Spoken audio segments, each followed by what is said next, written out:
Hello everyone. How are we doing? It's been a little while. Haven't seen you guys in ages. I'm very sorry about that. Last week we didn't do any streaming, and the week before that we only did one stream. And it was because I was painting Darkwater, funnily enough. As I'm sure many of you have already seen. We did manage to complete all 49 miniatures in the box. And you may be wondering, hey, things are looking a bit sexy tonight because we've got the mood lighting going on. It's because I've tried my best in this tiny setup to get it looking okay. And I've done the best I can, unfortunately. But there's not a whole lot else I can do to make it look much better than what we've got tonight. So it should be a good time. We are going to be playing Warhammer Quest Darkwater live. Literally figuring it out as we go. I've read it a little bit, just a little bit, but I don't really know 100% what I'm going to be doing. So we'll be doing that together, which is very, very, very exciting. But yes, how are you guys? Is everybody good before we jump into Warhammer Quest Darkwater? Are you guys okay? You guys good? You guys excited? You guys excited to have a look, to have a watch, to see what the game is all about? Doing it live. Exactly. We're doing it live. Just like everybody else will when they pull out the box for the first time. You know?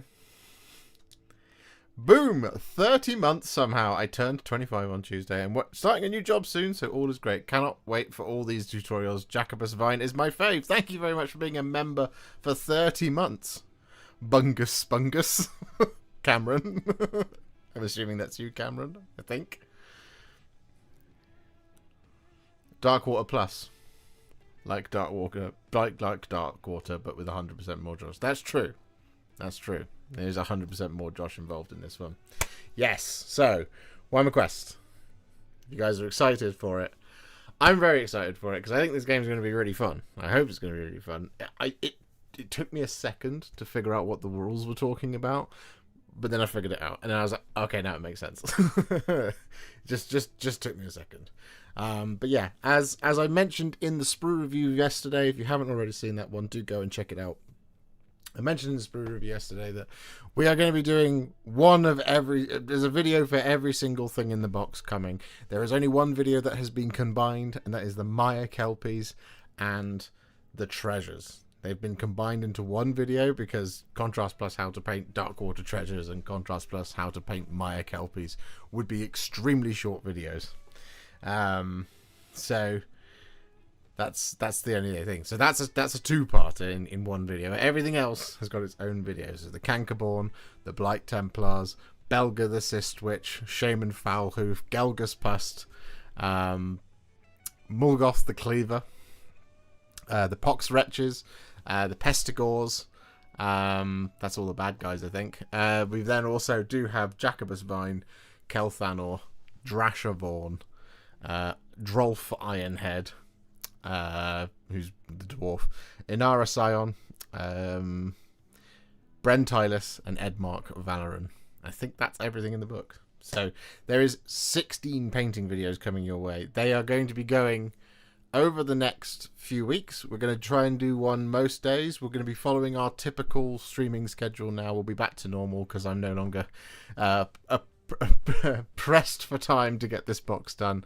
It has been a hell of a 2 weeks. We started it I got it built 3 weeks ago, and then I had to finish some other stuff before we could get it done, and then jumped in to Darkwater. But like as I said in the Discord, I think for the members, on Saturday, it was Saturday morning at 5 a.m. when I finally brushed down on Pestigors. So yeah, it was great.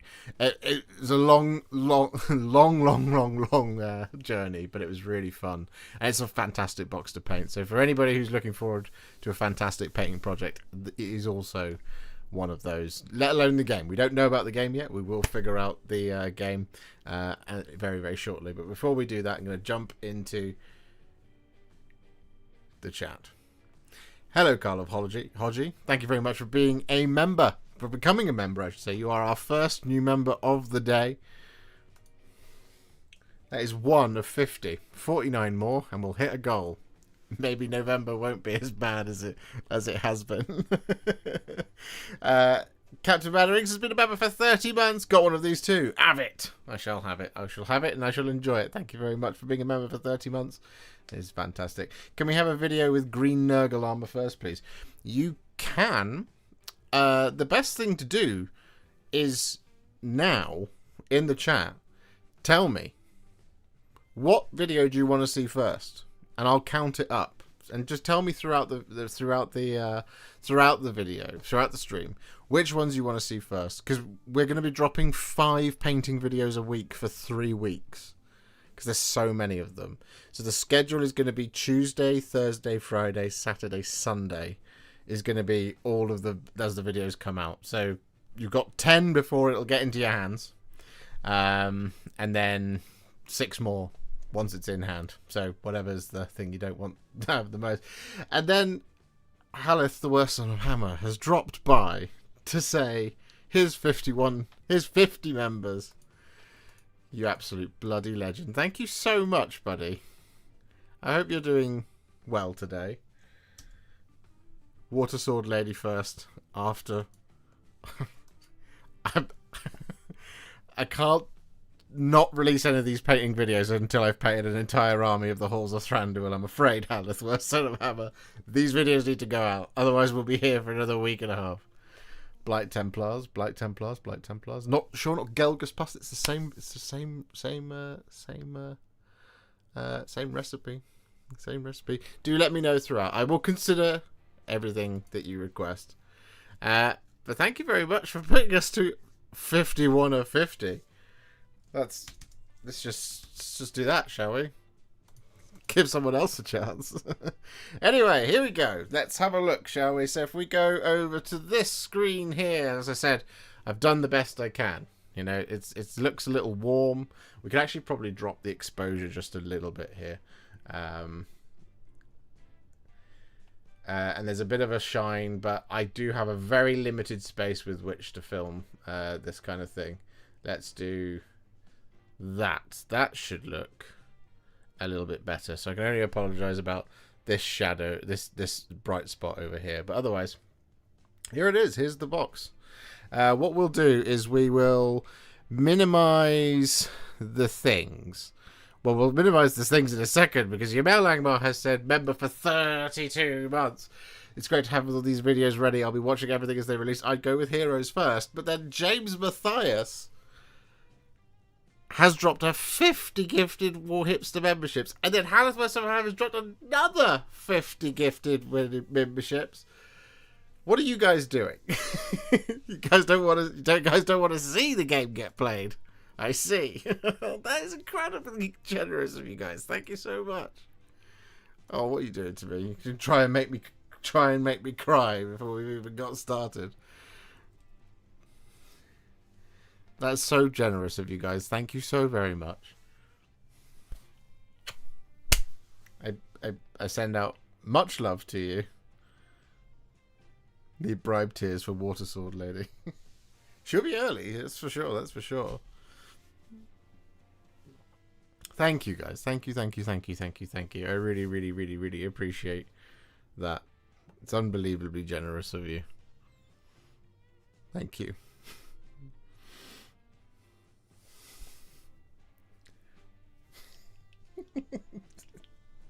Let's just do that for a minute. Josh, which miniature from the box did you enjoy painting the most? It's a bit of a blur now. I don't remember.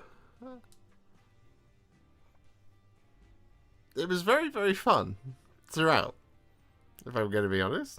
It was wonderful. It's difficult to keep up the chat just seeing the names come in. Oh my goodness me. Thank you so, so very much. Thank you. Thank you. Looking forward to hearing Alice yelling up the stairs, stop crying because of those winners. She wouldn't do that. So here it is. Here is Warhammer Quest Darkwater. And we're going to play through the tutorial level. Which they helpfully give you. They helpfully give you a tutorial level to begin with. and then we'll do one of ourselves, where you guys can probably make some more of the decisions and join in. But so one of the things that you get in the box is to collect my thoughts now. This is gonna be really difficult. Thank you. Okay, you get this in the box. So this is the quick start guide. There it is. So this is everything you need to run your first encounter in Warhammer Quest Darkwater. So there is a video tutorial. You could probably scan that QR code if you want to see that, or you can just watch me do this now. But there you go. If you want to scan that QR code, you can see a video that will explain how to do this. Essentially, you get this that tells you everything that you need to play the game. And this game is for 1 to 4 players. You can play this by yourself. You can play this with 3 other friends. Obviously, I'm playing it by myself tonight. So that means that for this video, we've got some Maya Kelpies is all we need to begin with. And I didn't know this. All you need to begin your very first journey is Edmark Valoran, Bren Tylis, Inara Scion, and Drolf Ironhead. Here they are. Here is Edmark.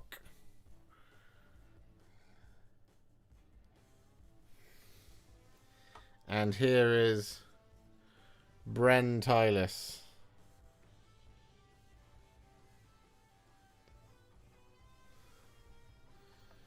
Here is Inara Scion.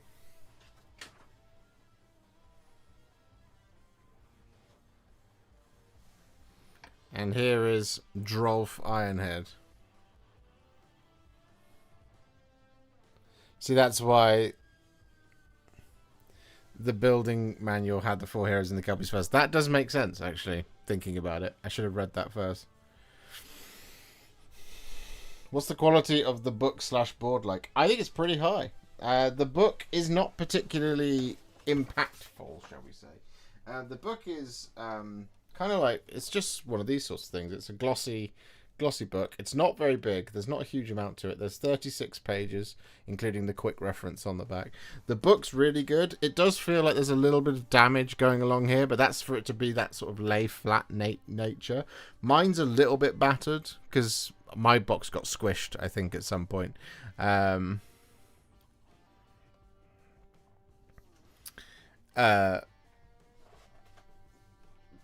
there we go. Anyway, to play our first game, what we need is 4 Maya Kelpies, 2 treasures, and if I get rid of my face, you can see the treasure over here. We don't need these 2. You can also see a pot of Tyrant Skull over there. That's your favourite. And we need the 4 heroes as well. We need all the dice. There's a bunch of things.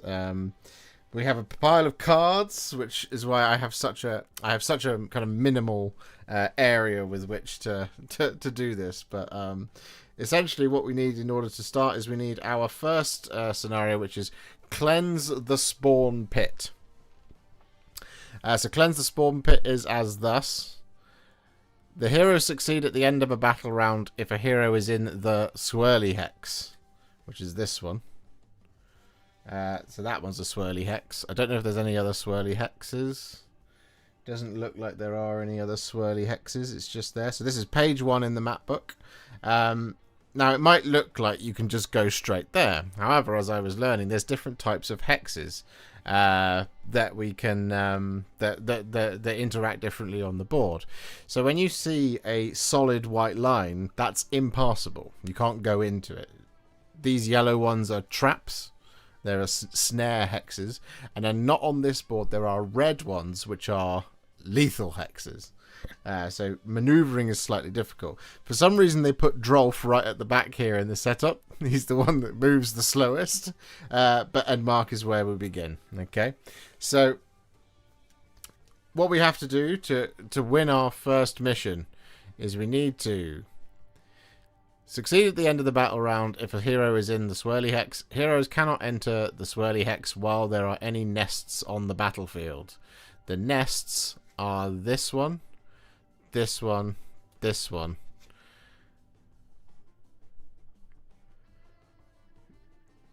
Heroes can use this ability even if they are vulnerable, destroy the nest, and it costs some energy. Endless waves. At the end of each enemy turn, place a slain Maya Kelpie in as many those hexes as possible. And the side quest, the hero in the swirly hex, when the encounter ends, completes this side quest if you have that side quest. That's not relevant for right now, I don't think. And then what we need is we need some cards. So we need this one for the Maya Kelpies. There they are. And that is the sort of artistic back part of the card. So we're going to require this card. We will then require our character cards, and this is what your character card looks like. So across the top you have your move characteristic, you have your defense characteristic, which is what you roll your armor saves on, I believe. You have your health, which is 10, so you start with 10 health up here. Your combat profile is this one here, so your range is 3, your dice is 2, and you hit on 3s. You then have an ability for Inara Scion there. Remove any water spout tokens from the battlefield, pick a visible empty hex, place a water spout token in that hex. Enemies treat hexes that contain water spout tokens as blocked hexes. While a water spout token is in a lethal hex, that lethal hex cannot inflict damage on heroes. So she's a what we would call a CC class. She's a crowd controller with a bit of range to her. So 3 of the range means the range of her hexes is 3. So she could hit something. This is her. 1, 2, 3. She could hit something that's over here, as opposed to someone who has a range of 1, which would be only here or here, if that makes sense. If you're with me so far. We then, of course, require Bren Tylus as well. Here she is. She has 10 health. Come on. Defense of 4+, move d6, range 1, there you go, 2 dice when you roll to hit, and your 3 pluses to hit. Once per battle round in this hero's turn, pick one of the following effects to apply until the start of this hero's next turn. You can reroll this hero's move rolls, you can reroll any dice in this hero's attack rolls, and you can reroll this hero's save rolls. It's not bad. It's actually pretty good. Lots of rerolls, that's what we love in these games. Then we have Drolf Ironhead. Here he is. He has, as you can see, there is a difference because the other two had a move characteristic of 3. Hang on, there we go. Now you're going to focus. So Drolf, he has a move of 3, so he can move 3 hexes. He doesn't have to roll it to go. He has a 4+ defense and he has a health of 10. Range is 3 again. Dice 2 and he hits on 3s. Seasoned Explorer. When this hero sprints using the move ability, they ignore the effects of lethal hexes and snare hexes, which is pretty good. It means he can move fairly freely about the board, and this means that it's a passive, is what I understand. That little infinite is always on, so every time he does it, it always happens. You don't have to spend any energy or any action points or anything like that in order to do it. Finally, we have Edmark Valoran. There he is. Hang on. There we go. So he has a move of d6. He has a defense of 3+. He has a health of 10. He has range of 1, so he can only hit things that are next to him. Dice of 2 and hit 3+. Flaring Temper. After this hero blocks any hits scored by an attack. After this hero blocks any hit scored by an attack. If the attacker is next to them, roll a dice for each hit blocked. If any of the rolls are a 5+, inflict 1 damage on the attacker. That's what he can do. It's not bad. It's pretty good, right? So, is everybody with me so far? You probably already know more than me if you've been watching other sort of how the rules works kind of videos. This is literally my first jump in. If this is also your first jump in, fantastic. This is the Maya Kelpies. We will just properly look at that one. Do that, and there we go. So they move 2. They have a defense of 0, so they don't get a save. They have 1 health each, so they only take 1 hit. And they have a group of 3, which means they move in groups of 3. That's what I understand. They act in groups of 3. They have a range of 2. They have a dice 1, so you get 1 attack each. 4+ to hit, and a 6+ crit. Splat. If a hero's attack scores any critical hits on this enemy, inflict 1 damage on each hero next to this enemy. Give the nearest visible hero within 4 hexes of this enemy the splattered status card. If that hero is already splattered, advance and then onslaught If there is no such hero, advance twice. There you go. It's a lot of terminology that isn't going to make a lot of sense until we actually get started. But is everybody with me so far? You kind of are you feeling it? You feeling the game? You getting it? So, what the game tells us is on the first page of that quick start guide. This one here is it literally walks you through the level with predetermined dice rolls so you kind of understand what's going on. So we're going to play that and then we're going to try and play it ourselves. And if you guys know more or you're already kind of au fait with all of these rules, then let me know and you can support me through this next bit because it's going to get real interesting real fast. So I just need to put some tokens down on the table and there we go, and we do that like that. So there's a little tracker up the top. You can't see it because of the space on the desk, but if I just zhuzh this down a little bit up here, this is the priority order for your heroes and your villains, right? So your hero, villain, hero, villain, hero, villain, hero, villain, end of battle round. Over here, this is the amount of battle rounds. You have 1, 2, 3, 4, and then 5 is the red. There's a red underneath my face. And there we go. I think we're about ready to get started with how this plays out. So, like I said, we're going to play through the tutorial first, and then we're going to jump in. So, the very first thing that happens, and I'm going to read this off camera, but I'm going to demonstrate it as we go. So, the very first thing that happens, Edmark Valoran. Edmark Valoran is the first person. The red under your face is called a microphone. That's true. It is called a microphone. It is true. I nearly bought a new microphone the other day, and I was like, I really don't need to. This was very good. Anyway, so Edmark, he goes first. Edmark starts his turn by using the Move core ability. Now, every single one of your heroes has access to these 3 abilities. Aid, Attack, and Move. And they all cost energy. Now, here's how it's confusing, because it doesn't actually tell you this in the book, is my understanding. But what you can do in a turn, every hero in a turn can do all 3 of these. However, you see this little thing over here? This is something that you can do with it. If you expend it, you turn it sideways, and then you gain an energy. So, it doesn't tell you start with 3 energy and you can do 3 attacks, or three things. Instead, what you can do is you can do all of these, but if you don't need to do one, you can expend it, and that lets you do one of these 2 again. Once you've done it, it moves like that, if you see what I mean, or it's just discarded. But that was really confusing to me at first. So the first thing that happens is that Edmark, in his turn, can do one of these 3 things. He can do a move, an attack, or an aid. So the first thing Edmark is going to do is he's going to move.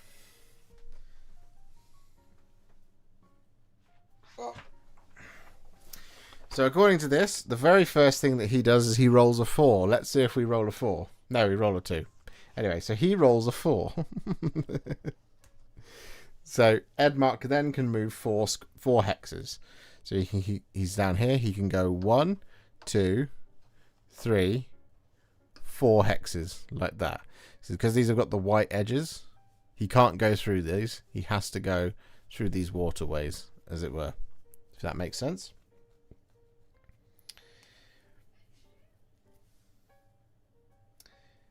Still with me? So that's now been expended. Pick a core ability that has not been expended to gain energy from. So now there's 2 more things.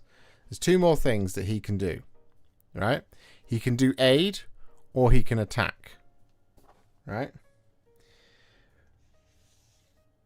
Instead, what we're going to do is we're going to this, according to this, pick a core ability that has not been expended, not turned sideways for your hero to use. In this case, we pick the move ability.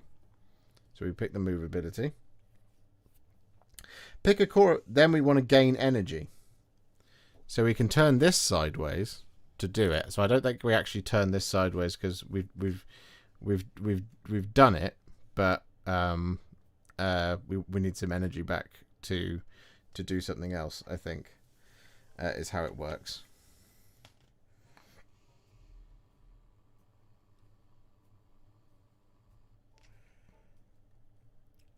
Is how it yeah. So just reading it. How many players can play it? 4. So this is where it's a bit confusing, because if we jump into the book, if we go to hero turns, I'm now questioning whether I've got that right. I'm pretty certain I have, but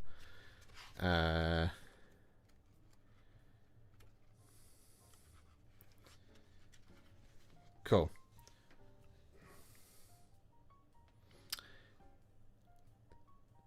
Right. So hero turns. When a hero takes a turn, first, their expended abilities are refreshed. Okay? First, then they can use any abilities they have available to them in any order. They can end their turn at any time. When they do, flip their initiative token face down and proceed to the next turn on the initiative track. To use an ability, follow the instructions on the card in the order that they are written.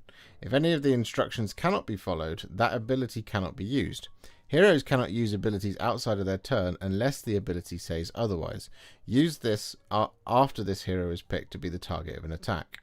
Some abilities have an energy cost. To use such an ability, you must spend an amount of energy equal to its energy cost, e.g. bleh is 1 energy.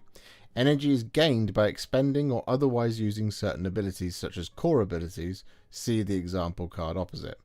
Energy can be spent at any time, however that does not mean that the abilities that require it can be used at any time.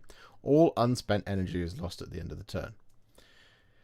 Core abilities. All heroes can use the core abilities found on the core ability cards while a hero is undamaged or damaged. They can use move, attack and aid. While a hero is vulnerable, the cards are flipped over and they can use struggle, hinder and guard. And you are vulnerable when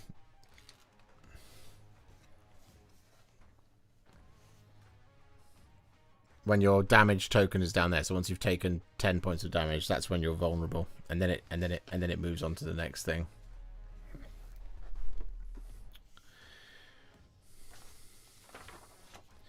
So to use a core ability, pick a core ability that has not been expended, not turned sideways for your hero to use. Pick a core ability that has not been expended to gain energy from. This can be the same as the one you picked for your hero to use. Alternatively, you can gain energy from abilities on certain reward cards. Use an ability, follow the instructions for the core ability you picked for your hero to use. Expend ability. Expend the core ability you gained energy from, if you did so by turning the card sideways. For the rest of the turn, that ability can no longer be used and energy can no longer be gained from it. For example, Edmark's player picks the move ability for him to use. They gain energy from the aid ability. Edmark moves, and then the aid ability is expended. Next, Edmark wants to move again to get in range of an enemy. His player picks move for him to use again, but this time they gain energy from the move ability itself. After Edmark moves, the move ability is expended. Edmark cannot move again this turn, but he is now in range of an enemy. His player picks attack for him to use and gains energy from the attack ability itself. The only choice after Edmark attacks, the attack ability is expended. So it's a roundabout way of explaining that you can do everything once and it takes energy to do. So you technically have 0 energy, right? You have 0 energy. You need energy to move. So what you can do is you can either spend your move card and the energy to move, but then you're done with that. So the order of operations, if you want to move twice, which you're very rarely going to want to do, is you're going to turn this sideways to expend it. So you gain some energy. So that discards it, meaning I still have the ability now to attack and move, right?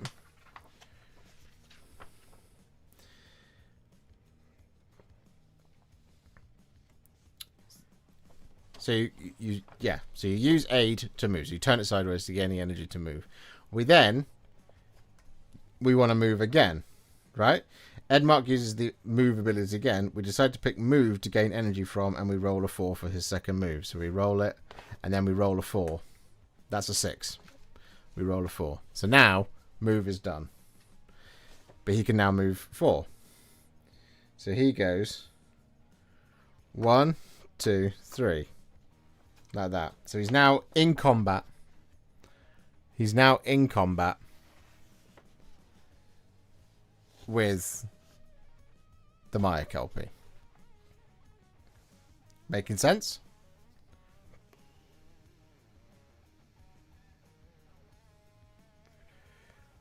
Edmark can't move through or end his move in hexes containing enemies or blocked hexes, and the yellow dashed snare hex would cut his move short, so he moves until he is next to the Maya Kelpie.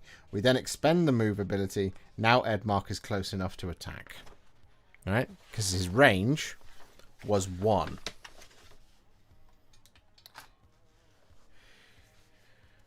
Dear Josh, can I submit for December Tales a bit late? Nurgle Hungover Plague is still going on. Can't paint with shaking hands. Not much to do. Just highlighting metallics left to do. Well, if you don't tell me it's late, you can submit it any time between now and when the stream happens. Okay, so here we are. Here is Edmark Valoran's card. Remember this? So range 1, dice 2, hit 3. So this is explained in the thing. So, Edmark uses the attack ability, and we pick attack to gain energy from. So we've only got 1 attack here, so we're going to spend this card now to do an attack. We get to roll 2 dice. 2 whole dice. Way! So I've actually hit twice.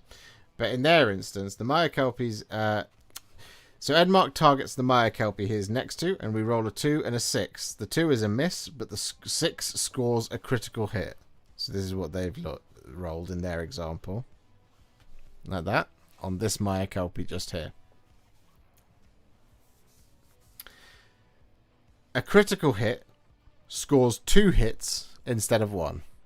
If you roll a 6 to hit, you get 2 hits instead of 1. So if you roll double 6, you technically get 4 hits, which means you would do 4 points of damage. If that makes any sense at all. The Maya Kelpie's defense characteristic is 0, so they don't block either of the hits, and 2 damage is inflicted on them. As their health characteristic is only 1, they are slain and removed from the battlefield. So he's dead. We killed a Maya Kelpie. Congratulations. That's very cool.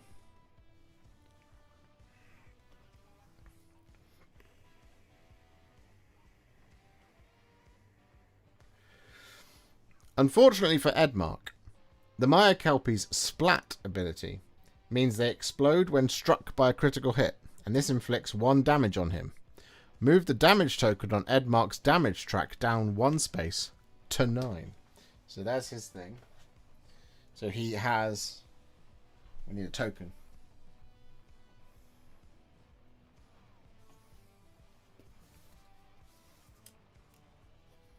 That'll do. Right, so that's normally where his little token is supposed to be. So he's taken a damage because of the splash. So he's now on 9.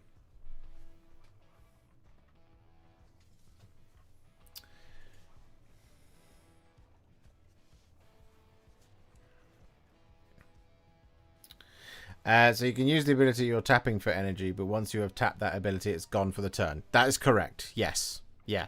So you can do each one of the 3 abilities 3 times, because you basically effectively have 3 energy, right? But you have to once you tap 1 for energy, you have to get rid of it. So effectively, you can do 3 actions, 3 actions. Because in this one I did move, attack, and move. But that's...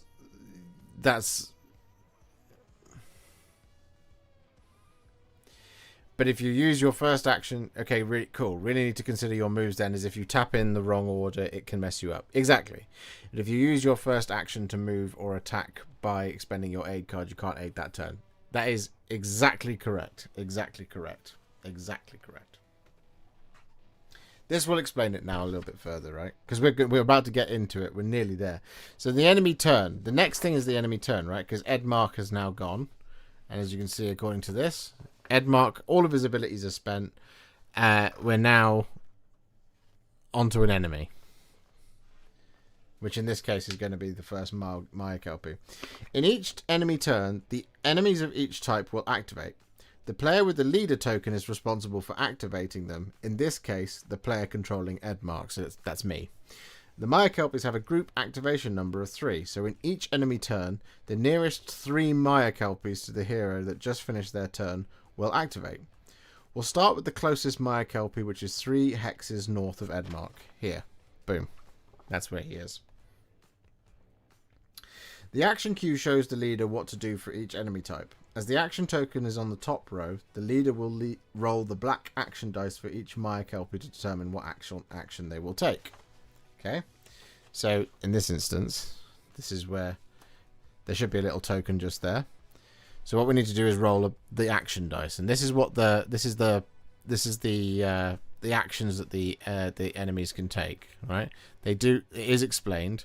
This one is like double advance. This one is move. I'm not sure what the rest of them do. It does say on the back of the thing. Here it is. So enemy actions. So we have things that they can do. We have advance. We have reposition. We have advance twice.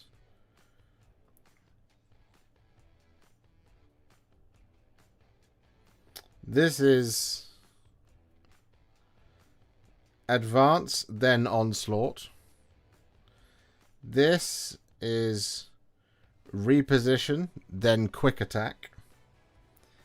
And this is special action, which I'm guessing if they have a special action, it'll have it on their thing, which is Wretch. There you go. That's the thing. So now that it's the Maya Kelpie's turn, it's the closest 3. So it would be this one, and this one. So we would roll for each one. So in this instance, we've rolled that, which would be advance, then onslaught. And there is a bit more of a description on the back here as well, but we'll go into that a little bit later once we've got through the rest of this tutorial. So in their instance, what they've done is the action queue. So the leader rolls advance twice, which is that for the Maya Kelpie, for the first Maya Kelpie, which means that the Maya Kelpie will take the advance action 2 times. You can find a full description of each enemy action dice result and each enemy action on the back of the rulebook. So advance. Find the nearest hero. This enemy moves towards them and tries to end that move next to the hero. They must move as far as possible. If they are already next to a hero, quick attack instead. Following the instructions for advance, the Maya Kelpie must find the nearest hero to the Maya Kelpie, and then that enemy will move towards him. The Maya Kelpie has a move characteristic of 2, so they move 2 hexes and end the move next to Edmark. So we'll just pop that out of the way for the moment. So he goes bosh bosh. For the Maya Kelpie's second advance action, since they are already next to a hero, they take the quick attack action instead of moving. Okay? They don't now advance again, because you've got double advance. They advance and then attack because they're next to him. If it was this one, it would go 1, 2, 3, 4. You see?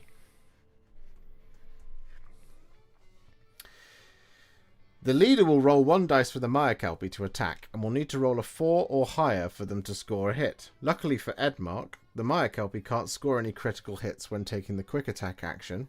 The leader rolls a 4, so the Maya Kelpie scores a hit. So let's see if we roll a 4. We roll a 6. There we go. Roll a 4. So the Maya Kelpie scores a hit. Edmark has a defense characteristic of 3+. There it is. So we roll a dice to see if he can block the hit. We roll a 5. So we roll a dice, see if we can block it. We do roll a 3. But in this instance, they tell us to roll a 5 because there's a reason. We roll a 5, successfully blocking the hit and avoiding any damage. Flaring Temper. And after this hero blocks any hits scored by an attack, if the attacker is next to them, roll a dice for each hit blocked. If any of the rolls are 5+, inflict 1 damage on the attacker. That's his thing that goes off. So if he makes a save, he then rolls the dice on a 5+. I would do some damage back to the Maya Kelpie. So let's see. Nope, we roll a 1. So that Maya Kelpie is now fine. Edmark connect. Yeah. Next steps. The next 2 nearest Maya Kelpies to Edmark must now activate, and there are only 2 left on the battlefield. The leader must roll the black action dice for each of those enemies and determine what actions they will take. So let's do this one. That is going to be a reposition, then quick attack. Find the furthest hero that this enemy could attack after moving. This enemy moves towards them. They must move as far as possible. If there is no such hero, advance. So you're just going to advance. So it's going to go 1, 2, like that. And then onslaught. The enemy attacks a visible hero in range. Can't do that because there's nothing in range. And it doesn't have the range to do it. If I remember rightly. It does not. Range 2. So then this guy down here. And we've dropped the dice off the back of the table. Alright, see you in a bit, guys. That's the end of the stream. Gotta go and find it.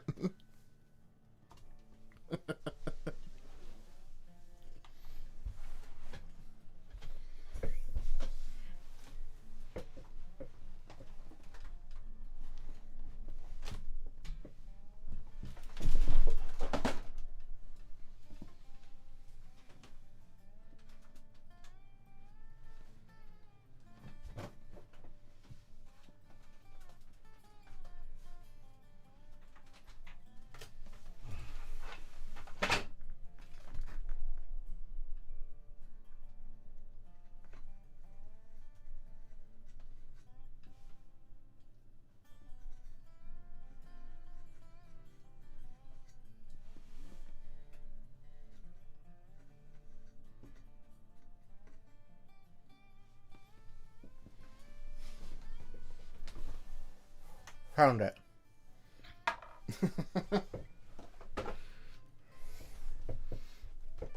Okay. We're back. Tommy Agami, thank you very much for becoming a member. I've just seen that. That is very, very kind of you. We'll update the tracker in a little while. Don't knock your head.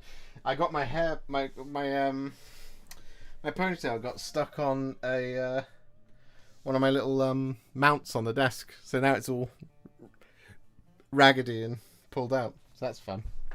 Anyway. This Maya Kelpie advances. So it goes towards the nearest hero, which in this instance would be 1, 2. Like that.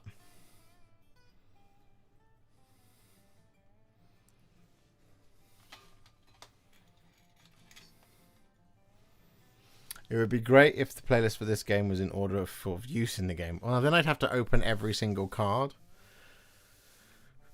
And I'm not supposed to do that until I finished Act 1. I don't know if we're going to stream all of Act 1. That'll take us a long time.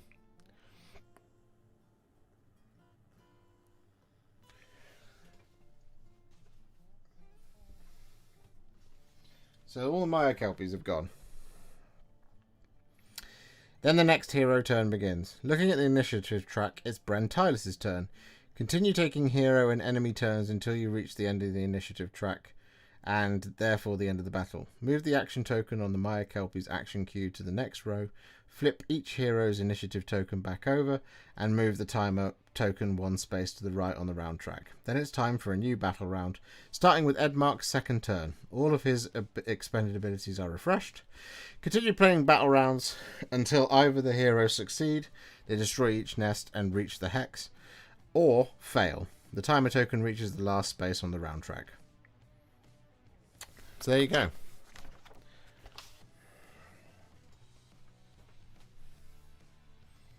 That is a turn. So, here's my question. Do the Maya Kelpies go again? Does everything go again?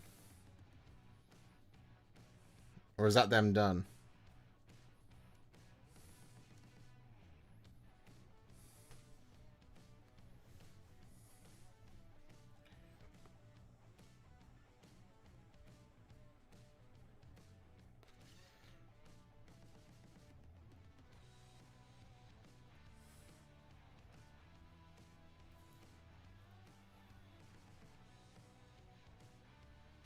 No.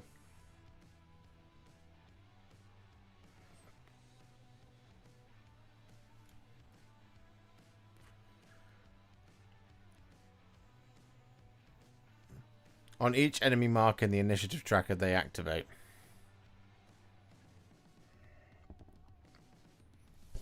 Yeah, that's the question for me. Oh, at the end of each enemy turn, place a slain Maya Kelpie in as many empty hexes as possible. So that's something we do need to do. Hold on.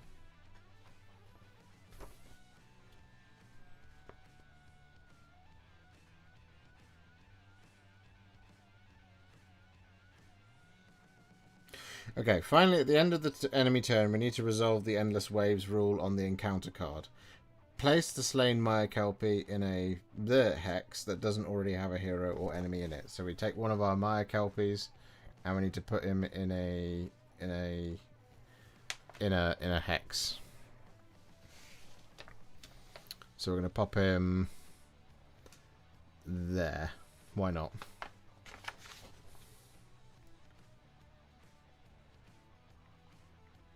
Yes, I think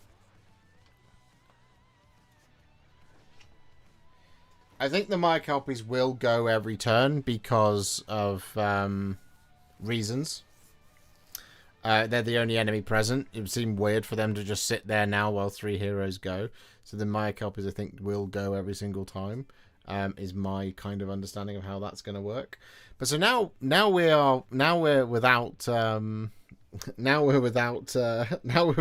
instructions. So we're just going to go for it. Okay. So the next person is Bren Tylus. Yeah. So Bren Tylus, the Renegade Saint. This one here. So she moves D6, and she gets her 3 abilities: aid, move, and attack. So we're gonna spend aid because we can't do anything else, and we're gonna move. So we're gonna move D6 for 2. That's not great. 1, 2. So then we're gonna spend move again, and we're gonna go 6. Yeah, we're gonna go this way. So we're gonna go 1, 2, 3, 4, 5 to face off against this Maya Kelpie, where we're then going to attack. So we're gonna spend attack, and Bren gets to roll 2 dice, and she hits on 3s. Once per battle round in this hero's, you can re-roll this hero's move rolls. You can re-roll any dice in this hero's attack rolls. You can re-roll this hero's save rolls. Okay, we'll do attack rolls. Why not? Okay. So we've done a 5 and a 6. We've hit twice. We've got a critical hit, which means this guy is splattered, and Bren takes a damage. Did she have a reroll move? She does. But she can't move anything, move through anything, so she takes damage, but that Maya Kelpie is killed. And that's the end of Bren Tylus's turn. Reroll the 6. Oh yeah. Doesn't matter.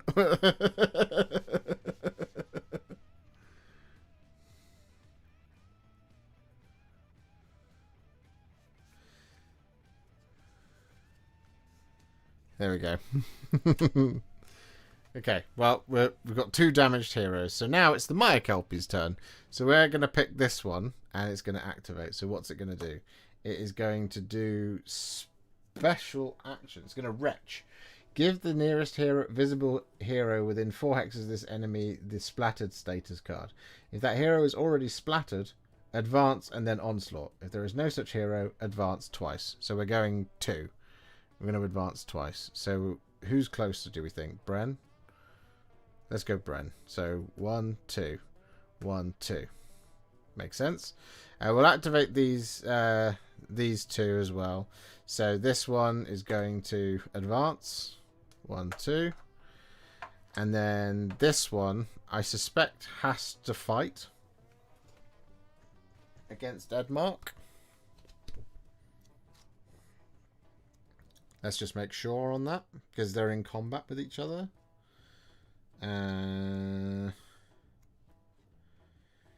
Okay.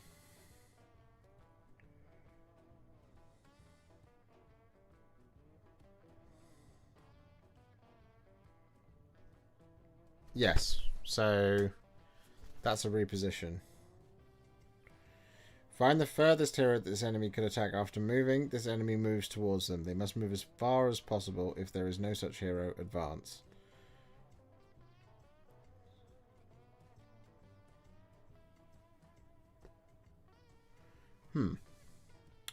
What happens if you are already in combat?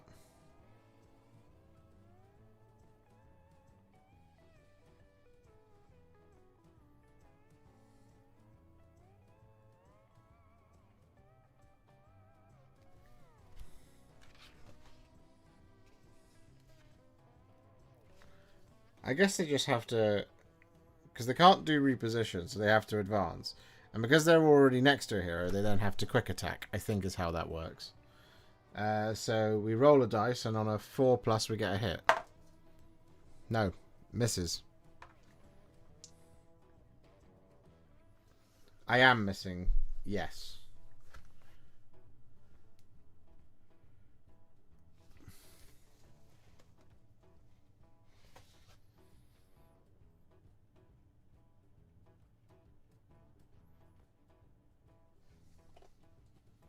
How does this work?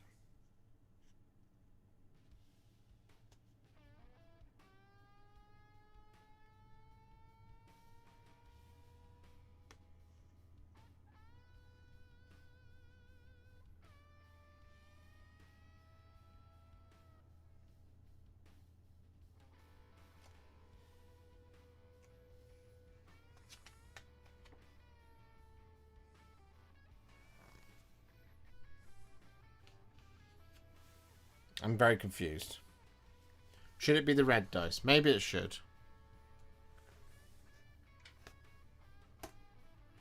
Which is that.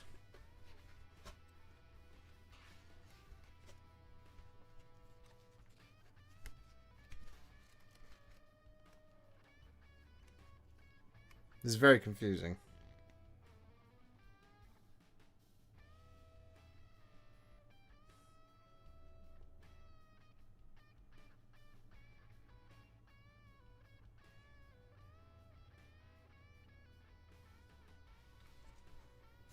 Hang on.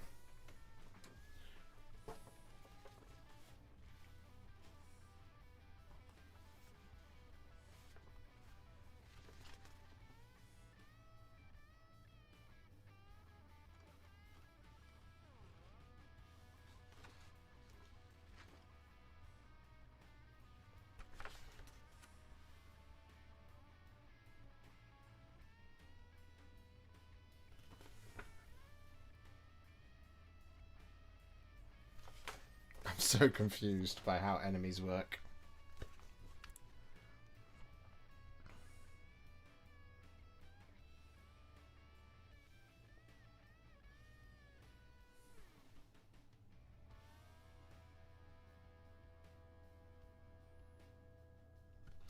So, are we saying every activation it moves down? So are we saying then that what we need is... It would have been good for them to do 2 rounds in one. That's the thing that we need. Okay. So there's a little marker that goes there like that.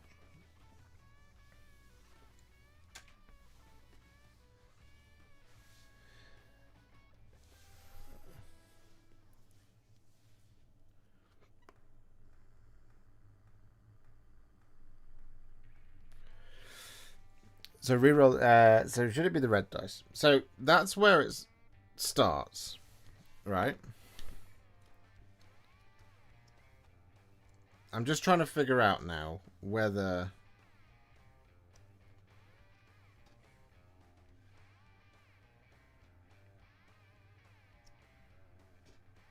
how enemies. When an enemy takes a turn, the leader chooses an enemy type. The group activation number on the enemy card shows how many enemies of that type will activate. The leader first activates the enemy nearest to the hero that took last took a turn. Then they activate the nearest enemy to that next nearest enemy to that hero, and so on until the group activation number is reached.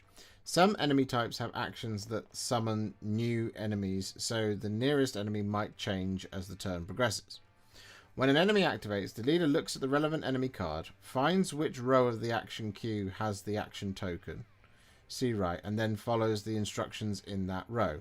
The enemy then takes the resulting actions. The leader repeats these steps with each enemy type until... So it goes like this, is that correct?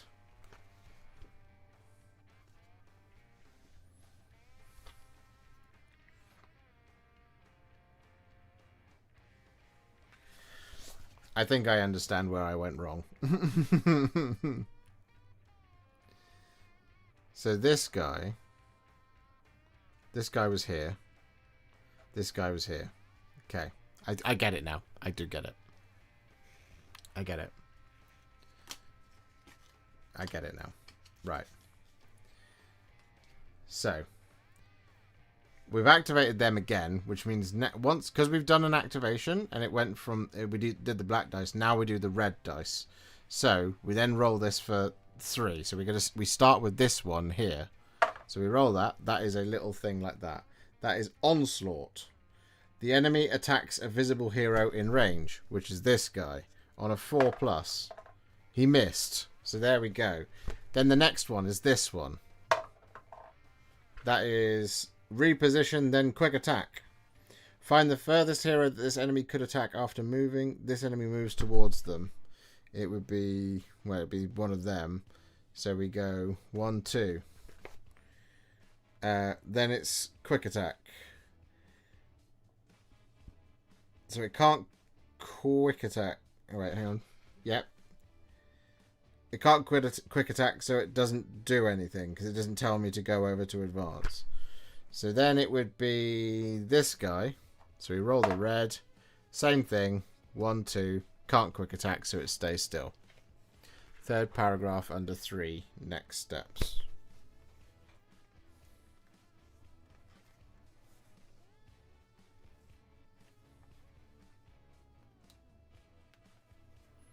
So this will...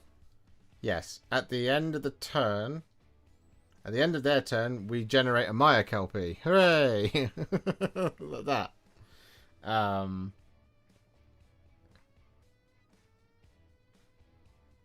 Yeah.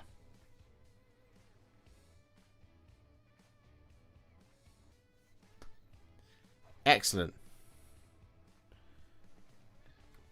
So now, the next character to go is Drolf, I think.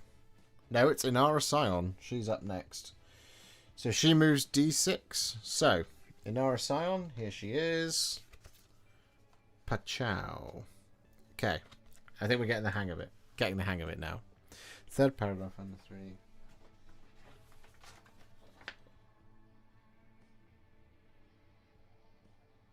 You are absolutely correct.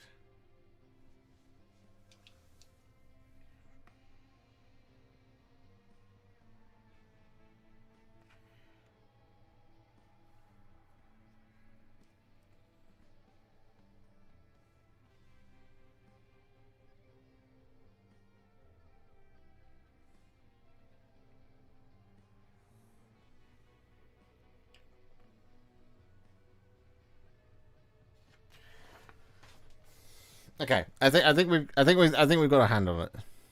So it stays black until next round. I think maybe it does stay black until next round, then it becomes red, based on reading that, because that says. Let me read that paragraph exactly. Then the next hero turn begins. Looking at the initiative track, it's Bren Tyler's turn. Continue taking hero and enemy turns until you reach the end of the initiative track, and therefore the end of the battle round. Move the action token on the Maya Kelpie's action queue to the next row, flip each hero's initiative token back over, and move the timer token one space to the right on the round track. Then it's time for a new battle round. Starting with Edmark's second turn, all of his expended abilities are refreshed. Continue playing battle rounds until either the heroes succeed, they destroy each nest and reach the swirly hex, or fail. The timer token reaches the last space on the round track. Makes sense. Yeah, so we actually flip that there. So we're just going to do that one more time. Actually, no, we're not. We're just going to let that last one stand. It's fine. So we now have Inara Scion. She's up next. So she gets her 3 abilities: attack, move, and aid. I'm not going to bother with Barrier of Water because I don't understand it. We will understand it later, I'm sure. We're just keeping things simple for now. So we're going to start by spending our aid to gain some energy, and we're going to move 3. 1, 2, 3. So aid is done. We're then going to spend our move to move 3. 1, 2, 3. Do we do that, or do we go? Or do we go this way? Let's go this way. So we're going 1, 2, 3. We are then going to spend our... Actually, let's do this a different way. Because this is where we would use Barrier of Water. But the range of this is 3, but it doesn't matter. So let's just call her turn.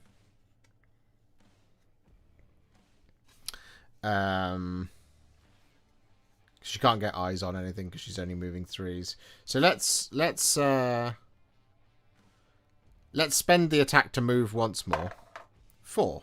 So she's gonna go 1, 2, 3, 4, like that, to avoid being in combat with that Maya Kelpie. Making sense? So now it's the Maya Kelpie's turn. Hooray! So we'll start with this guy. So he's on black dice. Advance. He's already next to something, so he attacks. He does get a hit. So does Edmark save on a 3+? No. So Edmark takes another damage. It would then be this guy, who is going to advance and then onslaught, I think is what that stands for. Advance, then onslaught. I don't think things can no crit cause quick attack. Good point. So it doesn't cause 2 damage. Bingo. The 3 closest to the hero that just activated. You are correct. I mean, it would be these, right? This one. Okay, so we'll put his damage back. You guys are being so helpful. So this one is the thing that actually goes. So that advances. 1, 2. Like that. It's just an advance, so it doesn't quick attack afterwards. This one does the special action.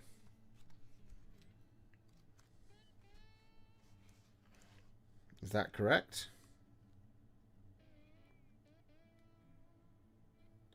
Yep. Give the nearest visible hero within 4 hexes of this enemy the splattered status card. If that hero is already splattered, advance and then onslaught. If there is no such hero, advance twice. So 1, 2, 3, 4. She's just in range. So she is now splattered. She can struggle free. This hero cannot use abilities other than struggle free. So she's now delayed. I was delayed. So then it would be the next closest one would be this one, which splatters as well. So Edmark is now splattered too. So Edmark is splattered. Okay, I think we're finally getting the hang of it. So finally it's Drolf, who he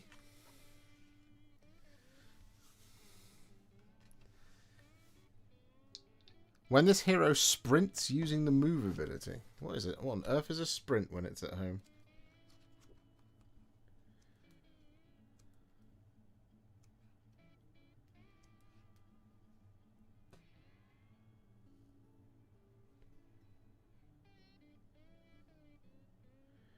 Doesn't say.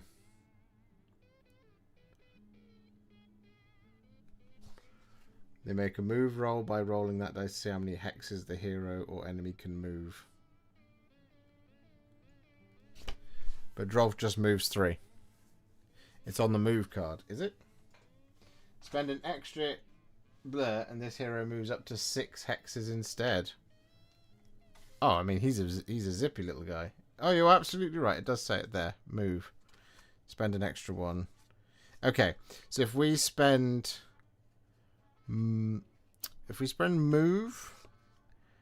and attack, he'll go 9. So we sprint. Yes, we're spending move and attack to sprint 6. Moves up to 6 hexes. This hero moves up to 6 hexes instead. So like that. And then we'll just spend aid to move. Like that. Played too many board games. I'm used to this. Okay. That's it. That's all he can do. I don't know why he's at the back, because he's the slowest, but there we go. Alright, so that is the end of the turn. So now it moves to the second turn. The second battle round, and it goes... Oh, no, sorry, the Maya Kelpies get to go next. So it will be this guy, because he's closest to Drolf, who just activated. So he's going to splatter... so he would splatter Edmark, but he's already splattered. So he's already splattered, so you advance, and because an advance can't be done, it becomes a quick attack. So we quick attack Edmark, and we miss. So there we go. All good.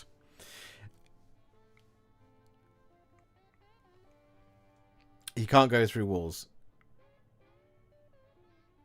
Isn't the move card dead when you tapped it for the sprint? You tap them both. You tap them both for the sprint, and then you spend aid. No, you tap aid and attack to do sprint, then do move.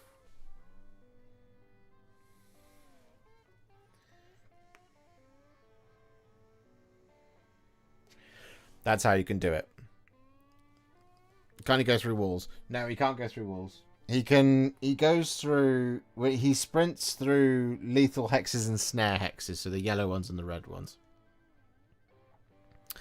Okay, so... Quick attack, it missed. This guy is next. He advances. And I guess you can't have 2 enemies in a square, so it'd be 1, 2, like that. Something like that. Then this guy is closest to thingy. So he's going to advance. No, he's going to reposition to going to the closest one that he can. 1, 2, 3, 4.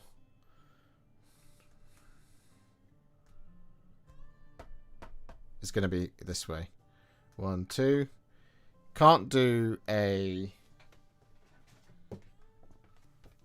quick attack.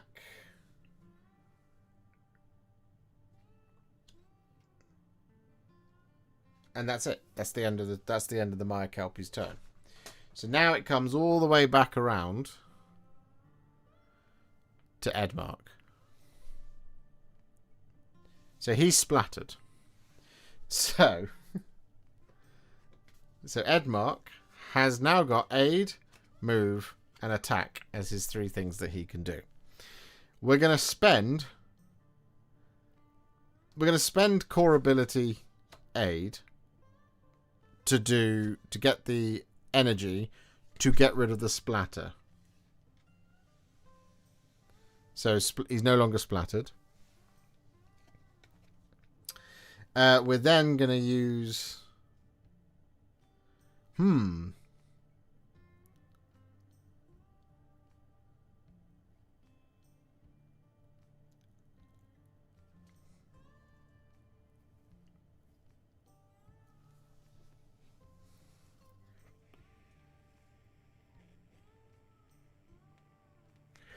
This is where it's interesting. Attack, then move. I don't know if you can move through. I think you are correct. I think we're going to spend attack to attack. So we roll 2 dice. And on 3s, we kill a Maya Kelpie. We kill a Maya Kelpie. Haha. Now, can he move through this hex? Is the question. I don't know if he can.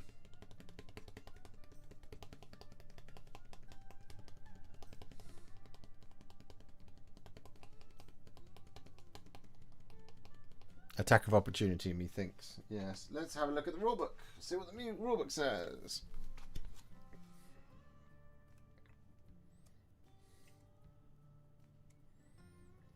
Move. When a hero moves, they move a hex. They move hex by hex a number of times up to their move characteristic C right or a specified distance. When an enemy moves, they move their hex blah blah blah blah blah. If their move characteristic is to D3, neither heroes nor enemies can move through or into blocked hexes unless specified otherwise. Heroes and enemies can only end their move in an empty hex. Heroes cannot move through or into hexes containing enemies unless specified otherwise, but they can move through other heroes. Enemies cannot move through or into hexes containing heroes unless specified otherwise. If a hero or enemy is placed in a hex, it is not the same as them moving through or into that hex. Heroes and enemies can only be placed in empty hexes unless specified otherwise.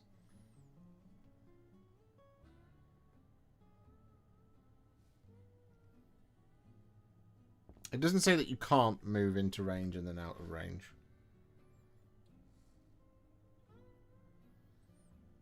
So I guess we'll just roll his move and see how far he goes. He goes 2 anyway, so it doesn't really matter. So he goes 1 and 2, like that.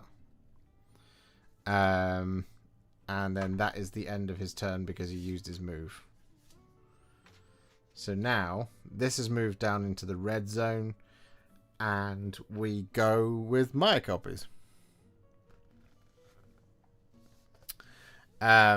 So we are going to... This guy is the closest, and this is where we now roll the red dice. That is a quick attack and reposition, then quick attack.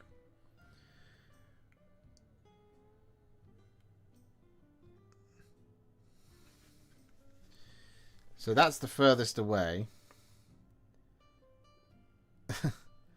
All as they can do is move 1, 2, like that. And then attack this guy, I guess.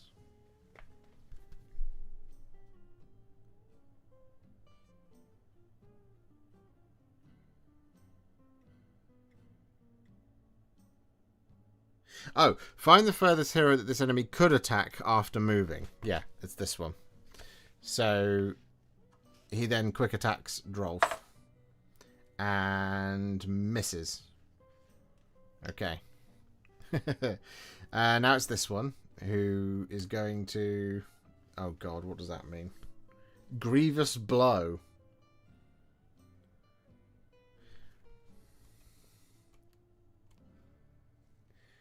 This enemy attacks a visible hero in range, and all hits are increased to critical hits for this action. So he has a range of 2, 1, 2. So he can't do it. So thankfully he just stays still. And then the next closest is this one, who is going to do a quick attack on Inara Scion. So hits on a 4+, misses. There we go. Oh, yeah, I'm getting it. I'm feeling it now. I'm feeling it. I'm getting it. I'm understanding it. Okay. So, next up, it's Bren Tylus. That's her job. Is she now gets to do her thing. So she is going to, unfortunately, she has to spend aid. So there we go, aid. We're going to do that to spend and gain an energy in order to use the attack action. No, in order to move. So she moves 5. She can only go there to the Maya Kelpie. She's then gonna spend her attack. Oh, we have to regenerate a Maya Kelpie as well at the end of the turn. I forgot about that. Wasn't she splattered? No, it's her who splattered. So the attack action here onto this Maya Kelpie. We hit. It's not critical, so this one is killed. And then we're going to move. And we're going to go 2.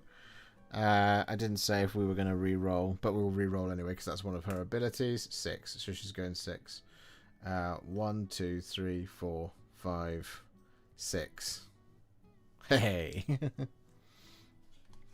Excellent. Now it's the Maya Kelpie's turn.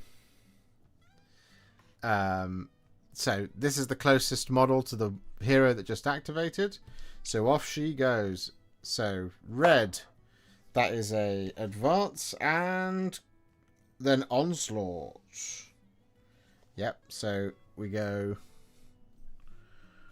1, 2, and then we attack.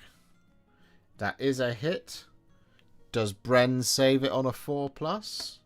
She does not, so she takes a damage. No, Bren. Right, this one's next. No, that's the black dice. We want the red dice. Grievous blow again. This is a very violent Maya Kelpie right here. A very violent Maya Kelpie, but it can't do anything because it's just out of range. So this one. That is a advance and then onslaught. It is a quick attack because it can't move anywhere. So here we go. It misses. I'm pretty certain they don't just strike twice because of that. So there we go. That is the Maya Kelpie's turn done. So next up, it is Inara Scion. It's Inara Scion's turn. She is splattered. So what she's going to do is she's going to use her attack action. No. She's going to spend her aid action. Yeah? She's going to spend her aid action to get rid of being splattered. So she's no longer splattered. So that's cool. And then she's going to use... She's got a range of 3. Instead, she's just going to spend move to use move. And she's going 3. Like that. And then she is going to spend attack to attack. There we go. Pop that to one side. So what can she do? She has 2 dice and she hits on 3s. And we're going to do it at... we're going to do it at this Maya Kelpie just here. She gets 2 hits. The Maya Kelpie has a defense of 0, so the Maya Kelpie dies. Nice. We needed to respawn a Maya Kelpie at the end of the last turn. Yes, that's what we needed to do. So it's now Maya Kelpie's turn.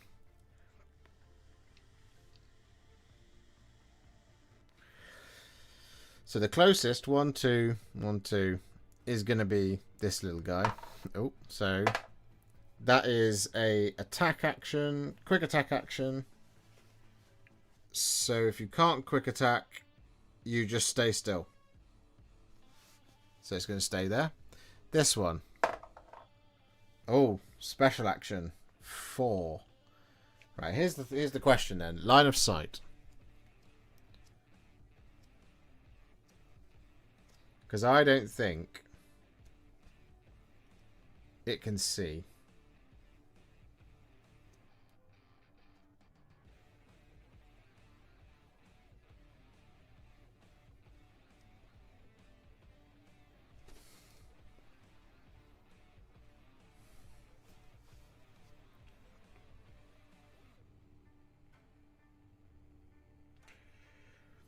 So no, it can't. So the range on that special action is 4 hexes. 1, 2, 3, 4. It cannot see this one because of this blocked hex. Cannot see this one because of this blocked hex. So this one, this savage little guy, can't do anything. So now it's this one. Quick attack. No, it has to move first, then quick attack. This is the furthest one, so it's going to go bop, bop. But it missed anyway, so it's now there with old Edmark. So it's now Drolf Ironhead's turn. Yay! So Drolf, what's he going to do? What's the thing that we need to do to complete the mission? Place a Mykelpie in each hand. Destroy nest. Yes. Okay. Drolf's going to power up. So Drolf has these 3 attacks. Well, these 3 bits that he can do.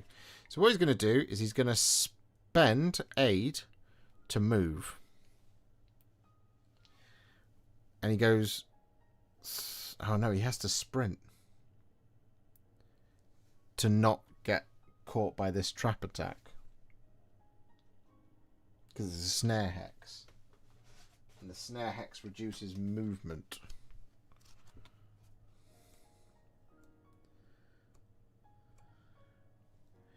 While moving before a hero would move out of a snare hex, subtract 1 from the number of hexes that they have left for the move. If a hero in a snare hex can only move 1 hex, they cannot move out of it. So he can move 3, so it'd be 1, 2, 3. So what he can do is he would move like this and then go like that. If you sprint though, using an additional thing, that one, he would make it to there. So he's in, yeah, that's what we're going to do. Shouldn't there be another Kelpie put on the board? Yes, you are correct. My Kelpie. I keep forgetting to do that. He's then, instead of using attack, he's going to spend attack to use destroy nest. So we destroy this nest. Hooray. We did it. We did it, guys.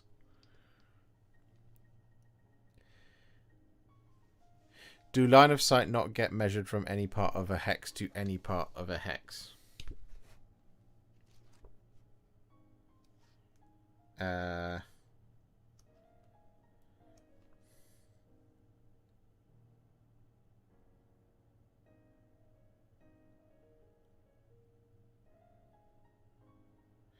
You are correct.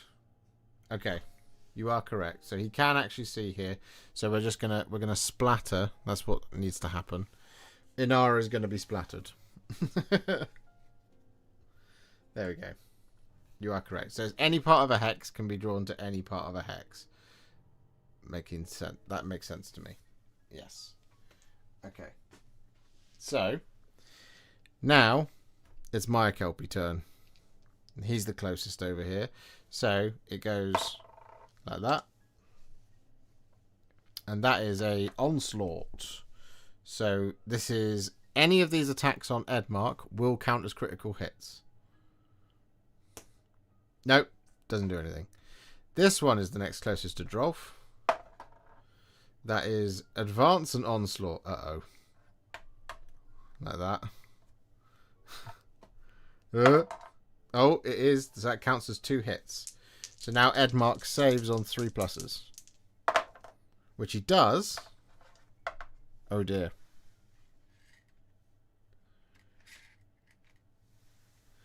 So we get 5. Those are my saves, right? Yes. So he's fine. He's fine. But because we saved on a 5 and 6, I roll these, and any 5s do 1 damage back on the Mykelpie. No, this aggressive little guy stands his ground. This one would be the next closest to Drolf. So we roll the red. He's going to now splatter. This would be the 1, 2, 3, 1, 2, 3. Let's toss that up. 4, 5, 6. It's over here. Yeah. So Bren is now splattered, and that is the end of the battle round. So we would regenerate Mykelpies, but there aren't any slain ones. So now we move on to turn 3. Oh dear! Doesn't look like we're gonna be successful. We've still got 3 turns left to go.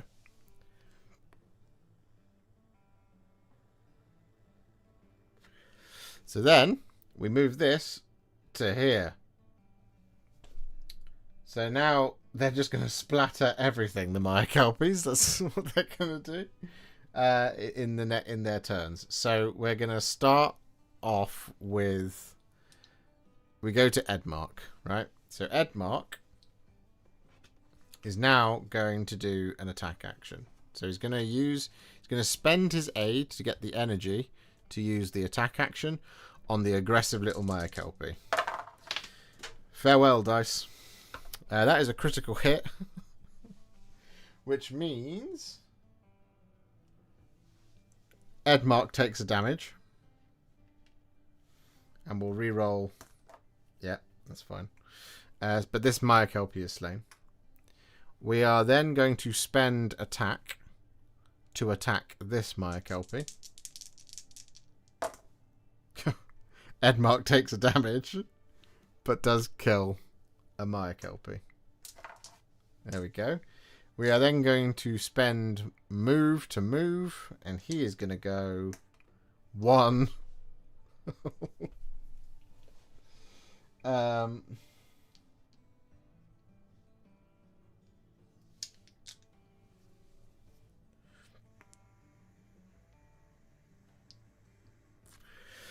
It doesn't say that he can't do this to stop a Mykelpie from spawning there.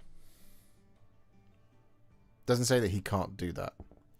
So we're just going to do that. So now it's the Mykelpie's turn. And this is the nearest closest one. So the very first thing that he does is he retches, and it's one of these two, so it's going to have to just be an advance, to which it's going to go 1, 2, like that. This one is also going to splatter. She is already splattered, so she has to advance, so it's going to be 1, 2, like that. And that is the end of the Mykelpie's turn, where we generate a slain Mykelpie right there, and we generate another one there, because you generate all of the slain ones. Yes.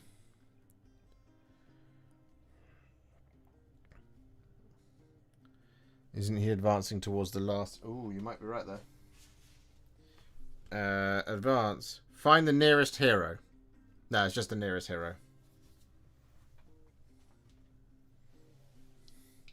Does that mean that they quick attack at the end of an advance? No, if they are already next to a hero, they quick attack instead. No. Okay, cool. So, that means it's now Bren Tylus's turn, who is going to spend aid to get rid of the splattered effect. And is then going to... I guess we're just going to move. Yeah. Like that. To get onto this nest here. Where we're then going to spend attack to use Destroy Nest, which removes the nest from the battlefield, like that. And that would be the end of her turn.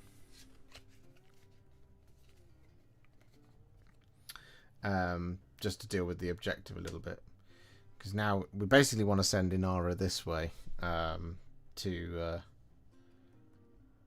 get that last nest destroyed. It should only be 3. Pretty certain there was only 3, unless this is on top of 1. Yeah, it's not. Okay, so now it is the Maya Kelpie's turn. Hooray! So it's the closest models to this, and we activate in groups of 3, so it'll be 1, 2, and 3 that are going to go. So we are splattering. So this guy is going to splatter Bren. This guy is going to splatter Inara, but she's already splattered, which means that you can't. Which means that you advance, and then you advance, so you can't advance because you're already in combat. So it's a quick attack. It does hit. Does Inara save it on a 5+? She doesn't, so Inara takes a damage. So she's down to 9.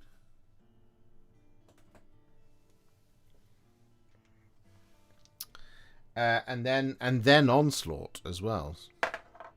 That misses. Cool. This one is doing the same thing. Advance and then Onslaught. So advance, but then Onslaught. Misses. There we go. Secretly cheering for the Maya Kelpies. I too am cheering for the Maya Kelpies. They're great. Right, that is the end of the Maya Kelpies' turn. We would regenerate, but they're all still alive. So now it moves to Inara's turn, who is splattered.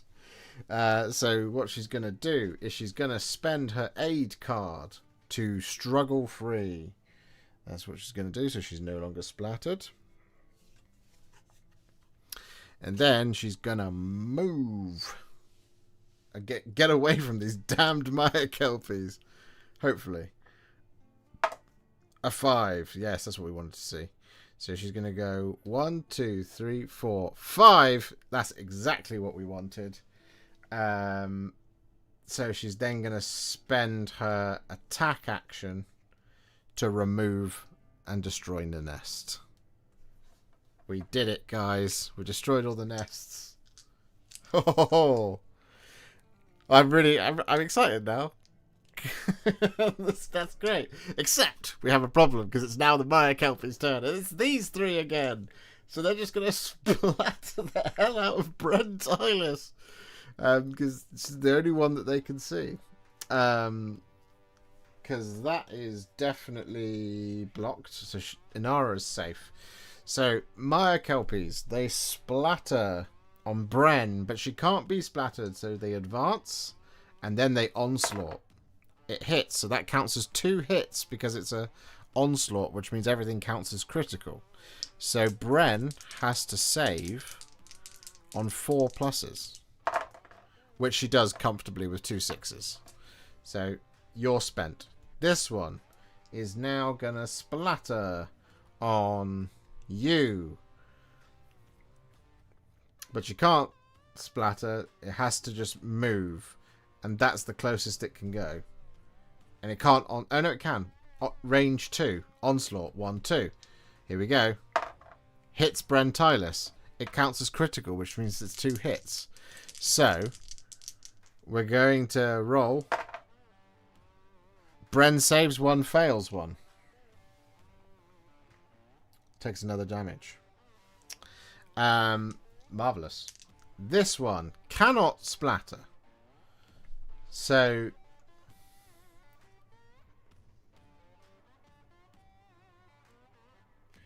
if there is no such hero. Yeah, so it can't advance an onslaught. So it just advances twice. So it's going to go... Hang on. 1, 2, 3... 1, 2, 3, 4, 5. 1, 2, 3. 1, 2, 3. Oh, so you can go 1, 2, but is out of range. So goes 1, 2, I think. I think that's correct.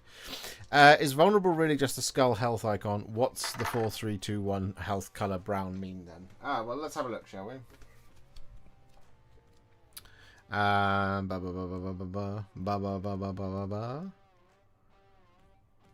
Inflicted damage. While a hero or enemy's damage token is on the first space on their damage track, or they have no damage tokens, they are undamaged. For each 1 damage inflicted on a hero or enemy, if they have a damage track, move the damage token 1 space along it towards the skull. If they do not have a damage track, place 1 damage token next to their miniature. While a hero or enemy's damage token is on any space on their damage track other than the first, they have any damage tokens, they are damaged. While a hero's damage token is on the last space on their damage track, the skull, that hero is vulnerable. Once an enemy's damage token reaches the last space on their damage track, or they have a number of damage tokens equal to their health characteristic, that enemy is immediately slain. Remove slain enemies and their damage tokens, if any, from the battlefield. Slain enemies do not take actions unless specified otherwise. When a random amount of damage is inflicted on multiple heroes or enemies, roll a dice for each target. For example, if a rule says inflict d6 damage on each enemy next to this hero, you would roll a separate d6 for each enemy, not 1d6 for all the enemies. There you go. That's the answer to that question. So yeah, they're vulnerable when they're on the skull. But when you're vulnerable, you can only do hinder, guard, or struggle.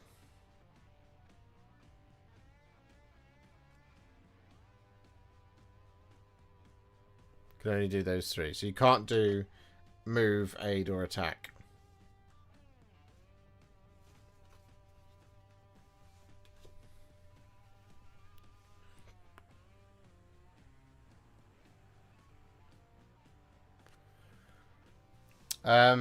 Right. So, at the end of the battle round, the tracker goes back up to the black dice. This moves across 1. So now it's just a case of we need to basically get here.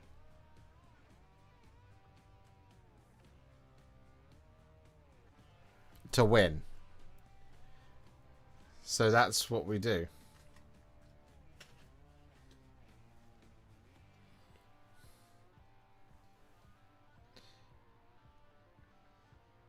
They do get progressively darker. There's probably other mechanics as well. Okay. We are going to... So we're going to spend A to move Edmark. 3. 1, 2, 3.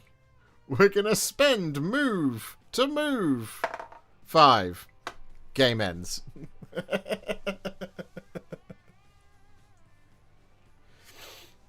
There we go. We did it. The tutorial level is over. Wow. Alright, there was initial confusion at the beginning there, but that was really fun. That was really fun. Was that useful at all to watch me struggle?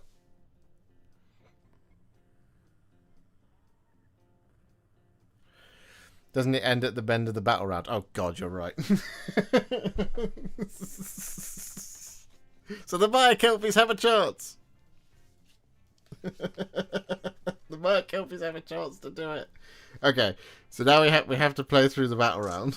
All right, Maya Kelpies. This guy goes first. We are back to the black dice. So he is going to. I think it's making a lot more sense. So this is reposition, then quick attack. So the furthest possible way it could get into would be this guy.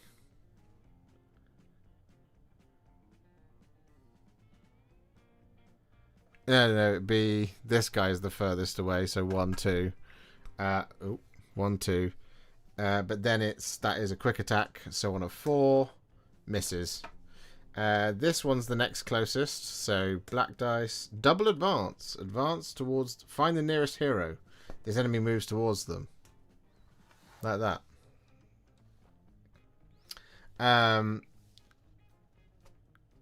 Go for the treasure with the others. I'll try and go for the treasure. We'll see what the treasure mechanic is in a second. We'll see how it goes. Well, it would be her next. Poor Bren, who's taken the brunt of the onslaught.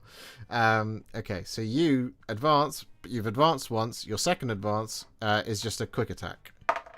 That is a hit on Inara Scion, unfortunately. So on a 5 up, she saves. No, Inara takes a damage. She's down to 8. And then this guy is the next closest. Special attack. Hey, Bren, do you want to be splattered? So it's advance and then onslaught, but can't advance, can't get there. So has to quick attack instead, I think.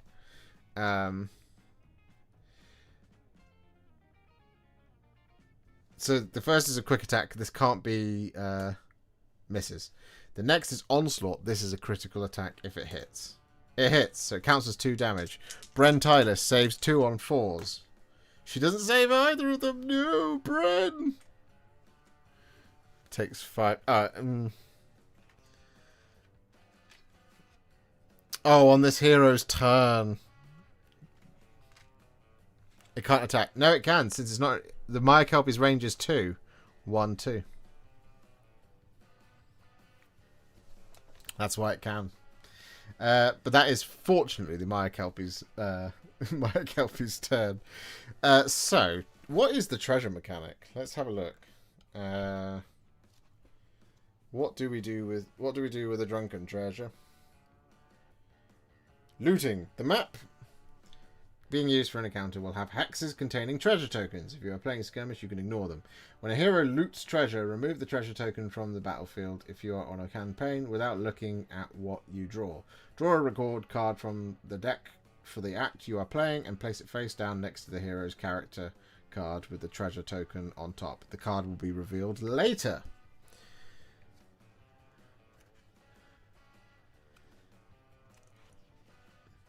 Yeah, the card is then...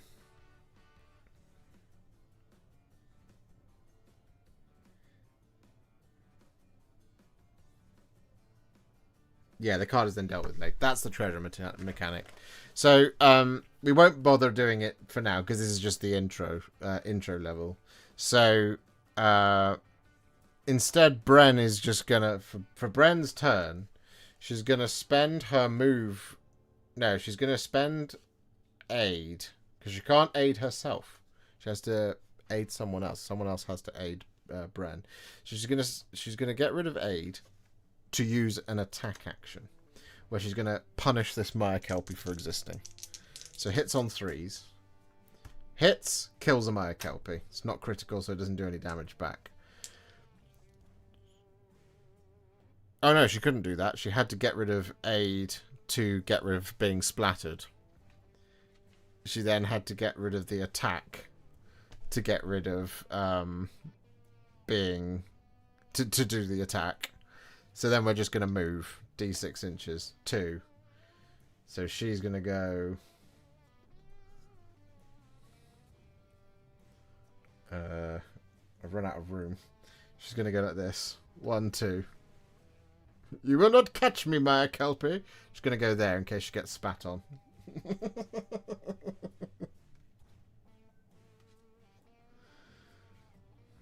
Cool. That's Bren Tyler's go done. So now it's time for the Maya Kelpies to have their say. So this is the first one that goes on the black dice. It's a redeploy. The furthest possible away model that she could get into combat is this one. So she goes like this, and then it's a quick attack which hits. Does Bren Tyler survive it? She does. No problem. This is the next one, who is going to double advance. Well, is already in combat, so is just going to do 2 quick attacks on Inara Scion. So the first one is a miss. The second one is a miss.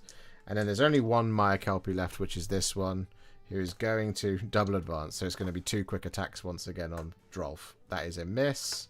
And that is also a miss. There we go. So, there we go. That is done. Then we respawn, thank you, a Maya Kelpie, which we will put right there. We'll put it there, actually. Why not?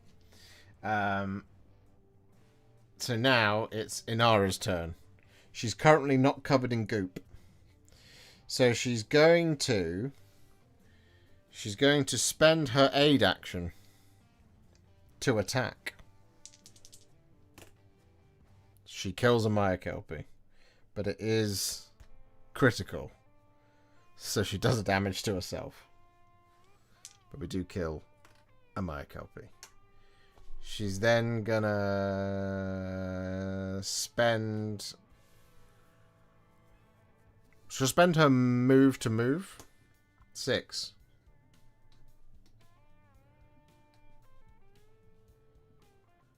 Yeah, she would get trapped there. So she's just gonna go this way. Like that. And then she's just gonna spend her next attack action. Does a damage to herself. But kills a Maya Kelpie twice over.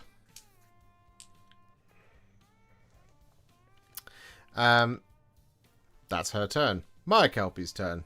You're the first one. Reposition. Like that. For some reason.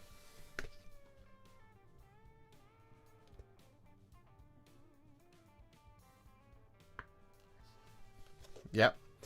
Then this one. Oh no. Advance then onslaught. So it's quick attack and then onslaught. So quick attack on Bren.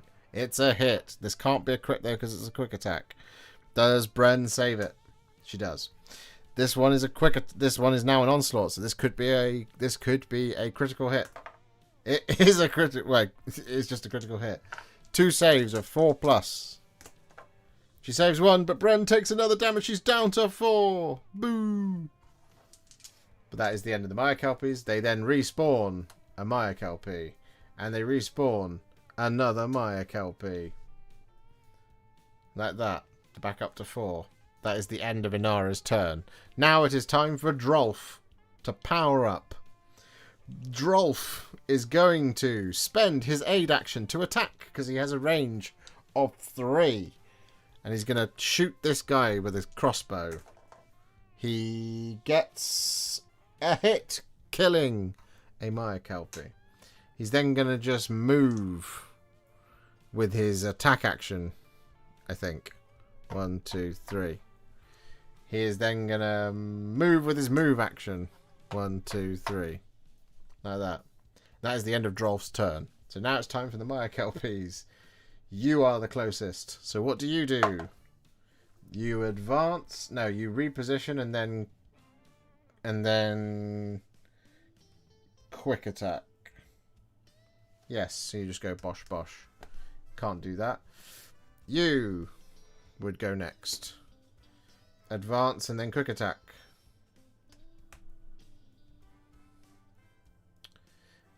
Then you reposition. Like that. But doesn't quick attack. And that's the end of the battle round. And thus the end of the game. Because we have to play the battle round. Edmark is in the spiral. Here he is. We've destroyed all of the nests. Which means for our first encounter in 4 turns. We were able to conquer the first cleanse the spawn pit. We did it, guys. Woo! How was that?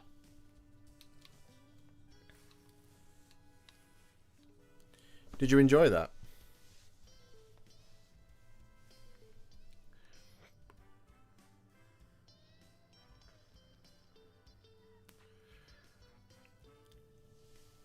I really enjoyed that. That's a really fun game to play. Once you get your head around it,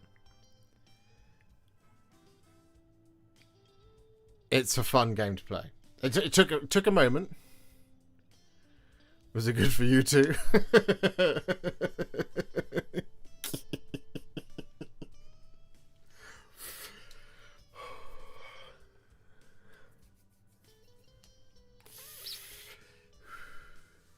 Do more. That was going to be my next question, is if this is entertaining for you guys, do you want to see more of this?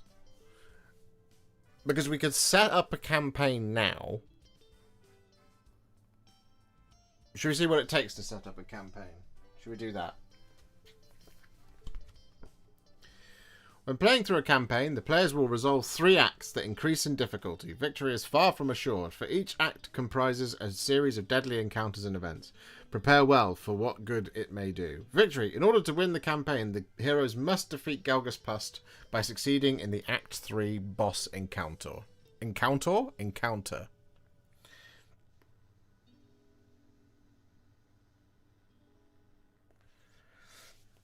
Pick heroes. Starting with the youngest player and proceeding to their left, each player picks a hero until 4 heroes have been picked. If this is your first campaign, you can pick from Edmark Valoran, Bren Tylus, Inara Scion, and Drolf Ironhead. If there are fewer than 4 players, some players will control multiple heroes. Take each hero's character card, equipment card, and miniature, as well as 3 core ability cards, and place them next to the player who picked them. Place a damage token on the topmost space of each hero's damage track, then decide which player will be the leader and give them the leader token. Place the map book. Place the map book within easy reach of all players. Create the act deck. First, gather the encounter cards, boss cards, and event cards, and rest site cards. These are the act cards if you are starting a new campaign. Use the Act 1 cards. If you have just resolved an act, use the cards for the next act. Take the boss cards, shuffle them title side up, and draw 1 at random, keeping the card title side up. Place it next to the map book.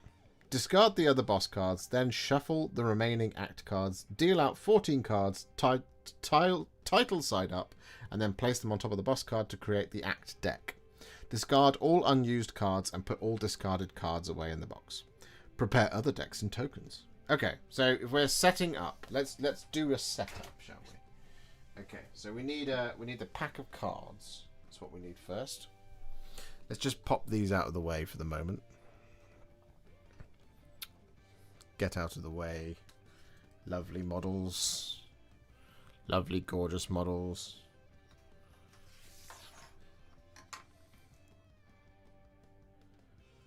You know what would be cool? If you get other people to play along with you using their own boards, kind of like a Zoom call Darkwater. That would be sick. S'more. That would be really cool. I'd be into that. Chat, if you're enjoying this one and you are enjoying this content and you want to see more of it, please do hit the like button. We are 6 likes away from 100 likes. Can't believe it's taken me nearly 2 hours to remind you to do that. This is how bad a YouTuber I am.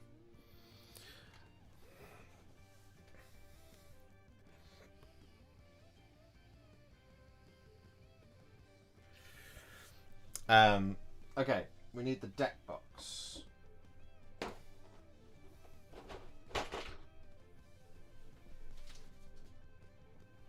So this is, there we go. This is the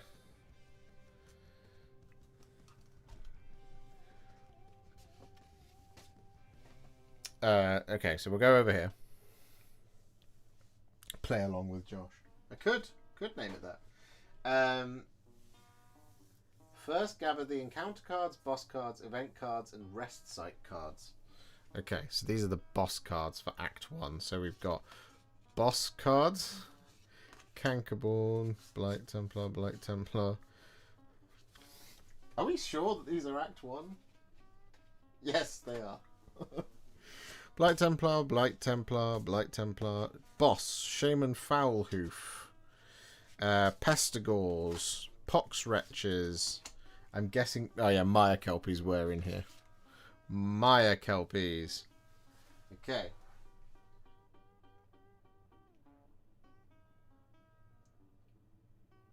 Gather the encounter cards.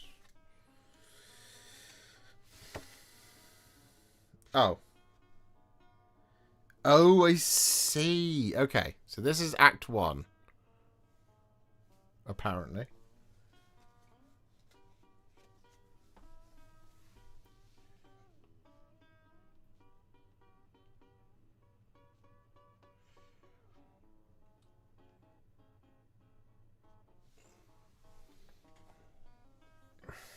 Okay, so we need...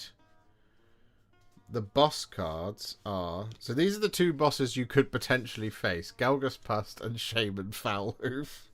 Brr. Okay, so we need encounter cards. It's starting to make sense. So Save the Viridian King. Is that... Stag. Yes, that is in there. Skirmish and Slaughter. Yes, that is in there. The Hungry Swamp. A bestial ambush. Yes, that's in there. Breaching the Abbey. These should all be in here. Flee the Miasma. Wait, so let's just do this in order.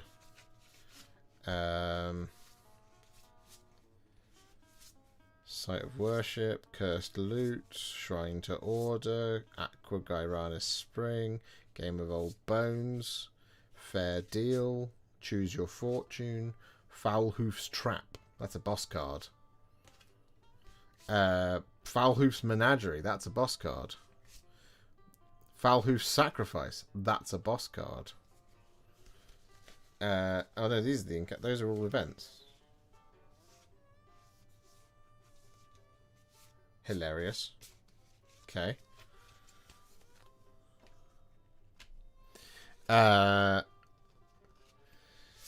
So, a Blighted Bond. Align the Leystones.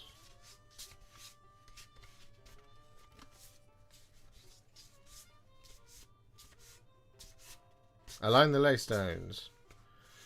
Bestial Ambush. Breaching the Abbey. Yes. In you go. Cleanse the Spawn Pit. Was that here? No. Demolish. Oh no, Cleanse the Spawn Pit is what we just did, I think. Yes, it was. Cleanse the Spawn Pit. Deep Trouble.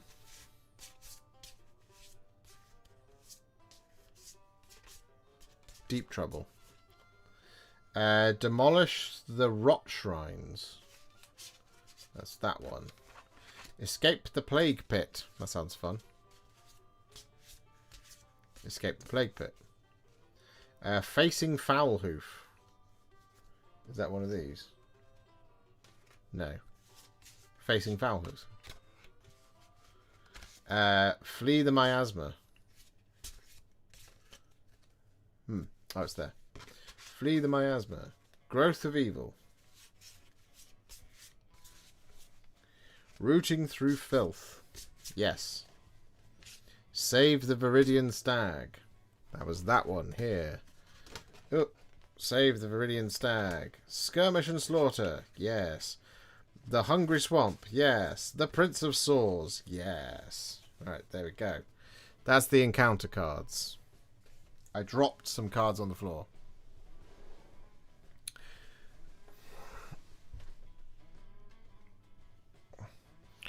Make Millie and Sam play remotely. I'm not sure if they bought this. So it would be pretty... They would just be watching me do this. So we need the 3... A Brief Respites. That's what we've got.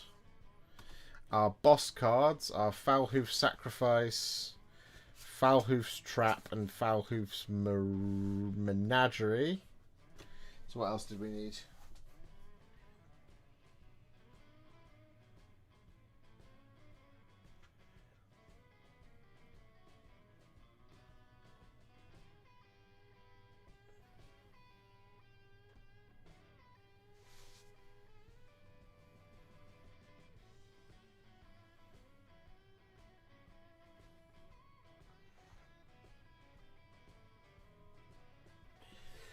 Right, I think I get it. So the other thing we need is the event cards, which is these ones. So these are Choose Your Fortune. Fair. These are going to be A Game of Old Bones, Aqua Gyranis Spring, Choose Your Fortune, Fair Deal, Gates of Azir, Shrine to Order, Site of Worship, Sparring Session. Oh, I missed Cursed Loot. Trapped Treasures. Trapped Treasures. Cursed Loot goes after Choose Your Fortune. Goes in there. There we go. And then Rest Site cards are... Well, where are they? I had them a minute ago. They're there. Okay. So we have the Rest Sites, we have the boss cards, and we have the Trapped Treasures. That's the events, right? These are the bosses, and these are the toons you could face, which makes sense to me. So we just move them out of the way for the moment, like that. And then, in order to create the Act deck, you're supposed to take the boss cards and pick one at random. But I don't know how you're supposed to do that with 3 cards. So, what we'll do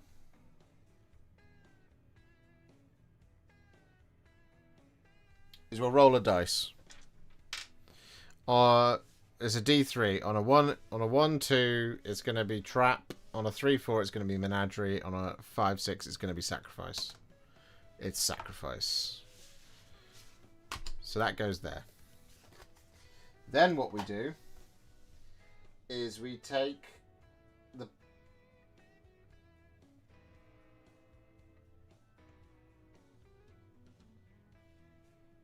Then we shuffle the remaining acts. So we take the events, the rest sites, and the encounters, and we shuffle these. God, that's going to be hard. I'm just going to split the deck. If we go...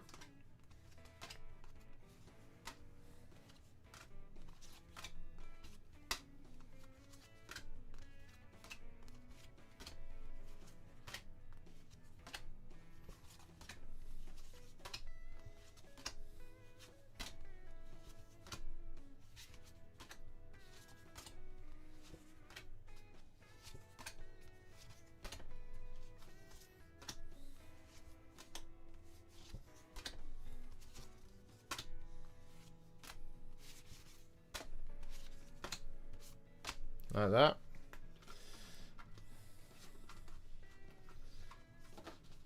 And then we do that. Then we do that. Then we give it a shuffle.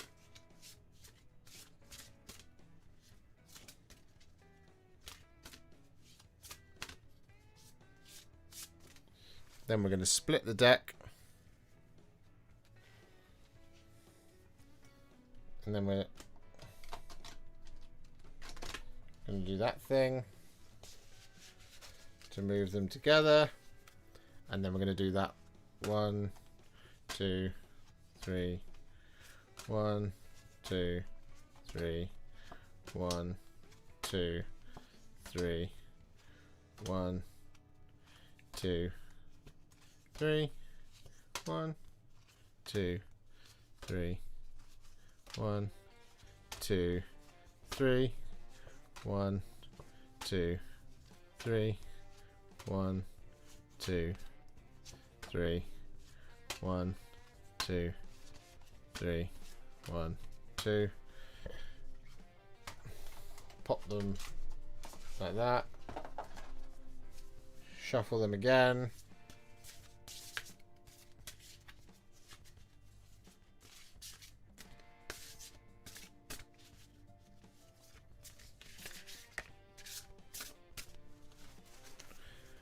split the deck.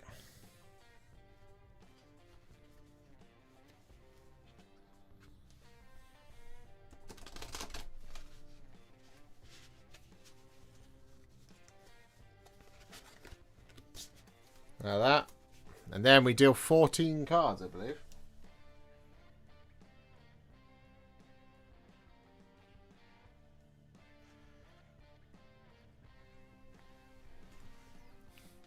So we go 1, 2, 3, 4, 5, 6. Oop.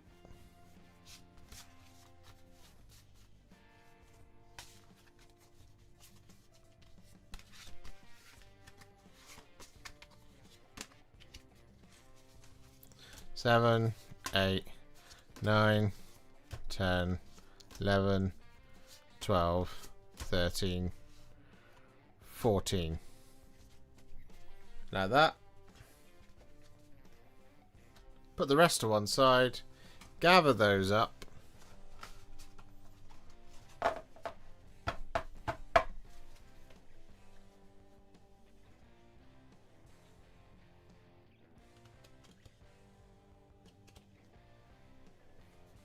And then put them on top of the boss card. And that is Act 1.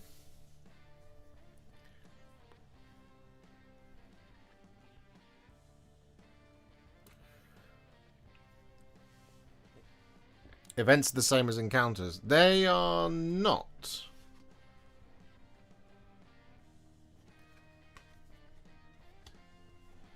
So we've created an Act deck. So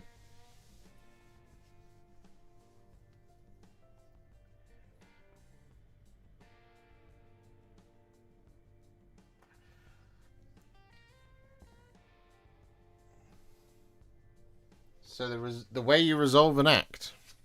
Here's how it goes. I'm going to laugh when they are all back in the order they were in after so much shuffling. Has happened in the past. All right. So, in order to kick off an act, what you do is resolving an act. To resolve an act, the leader draws the top 2 cards from the act deck and places them title side up in front of them. After reading aloud the story text on each card, the leader then picks one of the cards, flips it over and discards the other, then depending on the card they depict, follow the relevant instructions. Rest site / event card. Follow the instructions on that card, then place it in the discard pile. Pass the leader token to the player on the right of the current leader. That player is the new leader. The leader then picks the next card from the act deck, following the rules for resolving an act above. Encounter card. Open the map book on the map specified on the bottom right corner of the card. Follow the rules for resolving an encounter. If the heroes succeed, heal D3 to each hero. The leader draws 5 reward cards from the reward deck. If none of the heroes were vulnerable, when the encounter ended, they draw 6 cards instead. These are the encounter rewards. Starting with the leader and proceeding to their left, each player gives their hero 1 encounter reward. When it is their turn to give their hero an encounter reward, if a player has any face-down reward cards next to their hero's character card as a result of completing a side quest or looting treasure, page 14, that player turns those cards face up, adds them to the encounter rewards, and then picks up 1 encounter reward to give to their hero. After each hero has received 1 reward card, the remaining encounter rewards are discarded. A hero cannot be given more than 1 reward card after each encounter. Pass the leader token to the player on the right of the current leader. That player is the new leader. The leader then places the completed encounter in the discard pile and then picks the next card from the act deck, following the rules for resolving an act above. If the heroes fail, the players must discard 4 of the hero's reward cards between them. If they do so, heal 6 to each hero and resolve that encounter again. If they cannot do so, the campaign ends and the players lose. So if you don't have any treasures, you lose.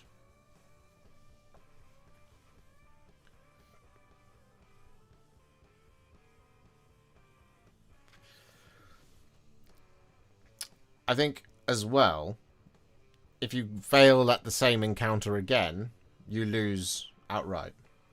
Boss card. Follow the rules for encounter card except if the heroes succeed and you are playing Act 1 or Act 2.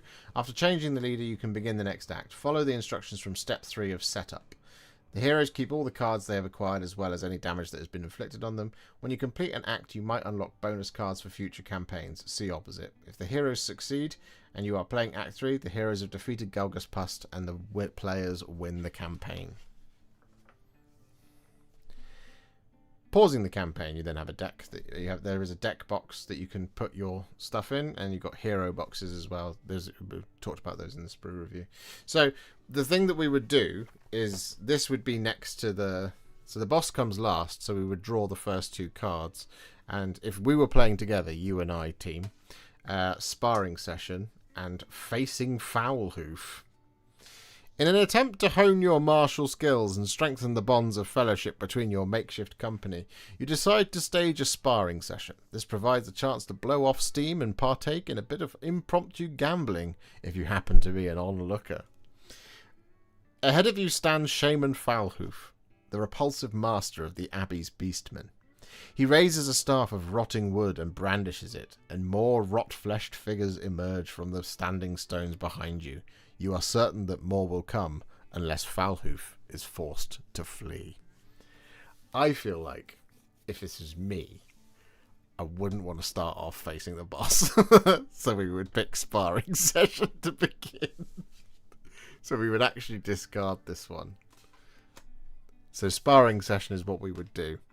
Solo play. The leader picks 2 heroes and then randomly picks one of them. Inflict D3 damage on that hero, then draw the top card from the Act 1 reward deck and give it to the other hero.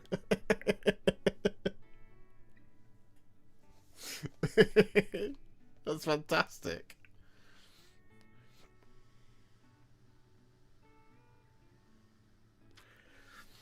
So once we'd resolved that, we'd discard that. And then the next player, which would still be me because we're solo play, would draw Choose Your Fortune and Shrine to Order. You have recovered a vast haul of treasure from a sunken chamber. Your comrades gather around the pile debating, or more accurately, arguing, who should get the first pick. For all your eagerness, however, you know that some of this bounty might be dangerous to lay hands upon. Caution might be sensible. The few intact shrines that dot the Jade Abbey's grounds are dedicated to one of the 2 gods, Sigmar, the god king of humanity, or Alariel, the Everqueen, whose domain is that of nature and life. You have stumbled upon a place sacred to the worshippers of both deities, and may choose to which you will now pay homage.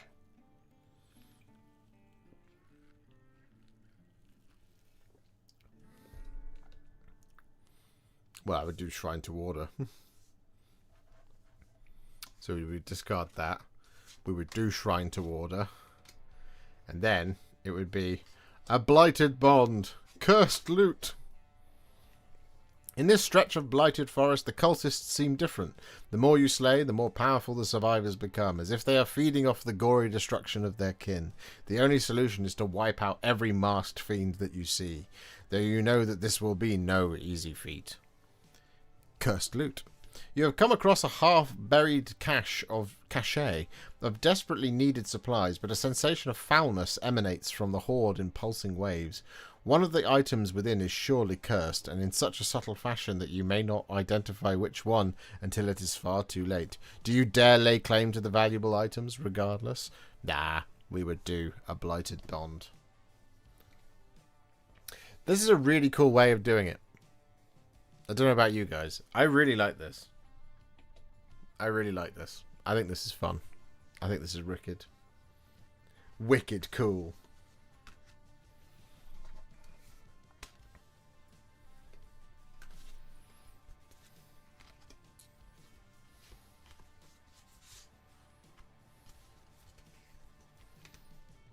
Anyway.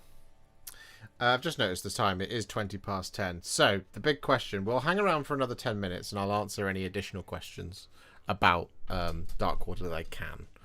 Is what we'll do. But, the big question is... And I'm going to put a poll out. Just to see.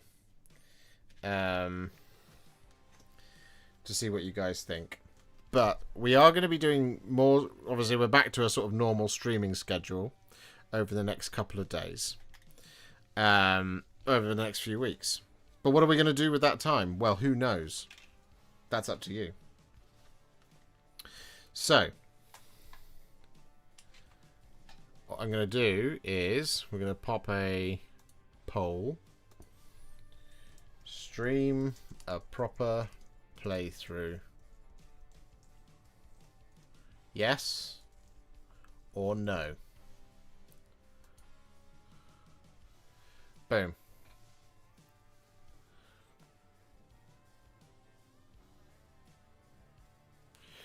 Big question is, does this play similar to Cursed City? Because I am not excited by nurgling stuff, so might pivot and finally build my Cursed City.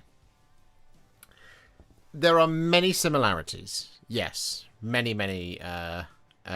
similarities between this and Cursed City. It feels very familiar. Now, the difference, of course, being is that we have like the map book instead. Cursed City is different in that you have to build the map as you go. If I remember correctly. So when you set up an encounter, you will have like a series of card things, which you'll then play through. It creates a lot more. It takes up a lot more space and room to play Cursed City.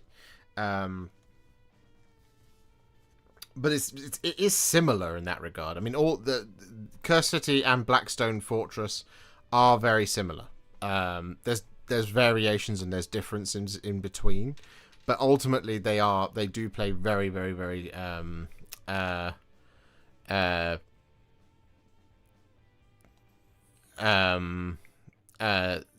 they do play similarly. There's variations within. But yes, they do play very, very similar. I mean, this is Warhammer Quest, right? They'll change it and fiddle with it and do it every single different time. But ultimately, every Warhammer Quest game I've ever played has been exceptionally good fun.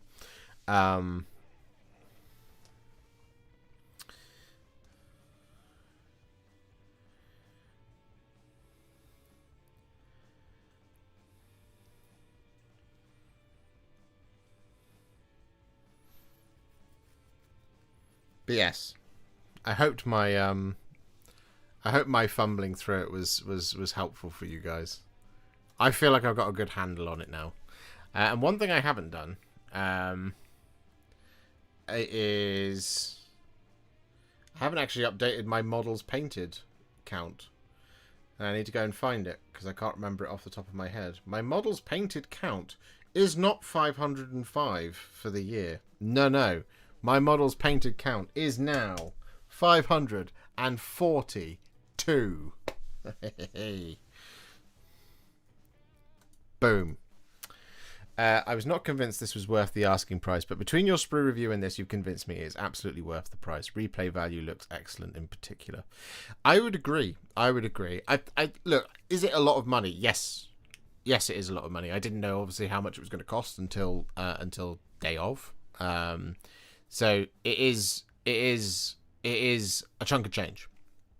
Now, if you are a fan of Age of Sigmar, and particularly a fan of Maggotkin of Nurgle, the models in this box do double up, right? So actually, these will be. There's a discount here if you're a Maggotkin of Nurgle fan, because Gelgus Pust, Shaman Foulhoof, Belga the Sistwitch, Molgoth the Cleaver, 3 Blight Templars, 2 Cankerborn, 14 Pox Wretches, and 8 Pestigors and Maya Kelpies, presumably. They all will be usable in Battletome Maggotkin of Nurgle. Now, I don't know about the heroes. If the heroes are going to come into the main game, I would suspect they would come in as maybe a unit of heroes for Cities of Sigmar. Who knows? They haven't said either way on that front. But the Nurgle side of things is double upable. However, within Act 1 alone, so there's 2 more acts, right? So you've seen how many cars there were. You also have Act 2 cards, Act 3 cards. we do have some bonus cards, not to be opened until you have completed Act 1. We have more bonus cards here as well. We have these ones open for your first game. We have Act 2 and Act 3 as well. However, in Act 1 alone, the reason I'm saying this, in Act 1 alone, there are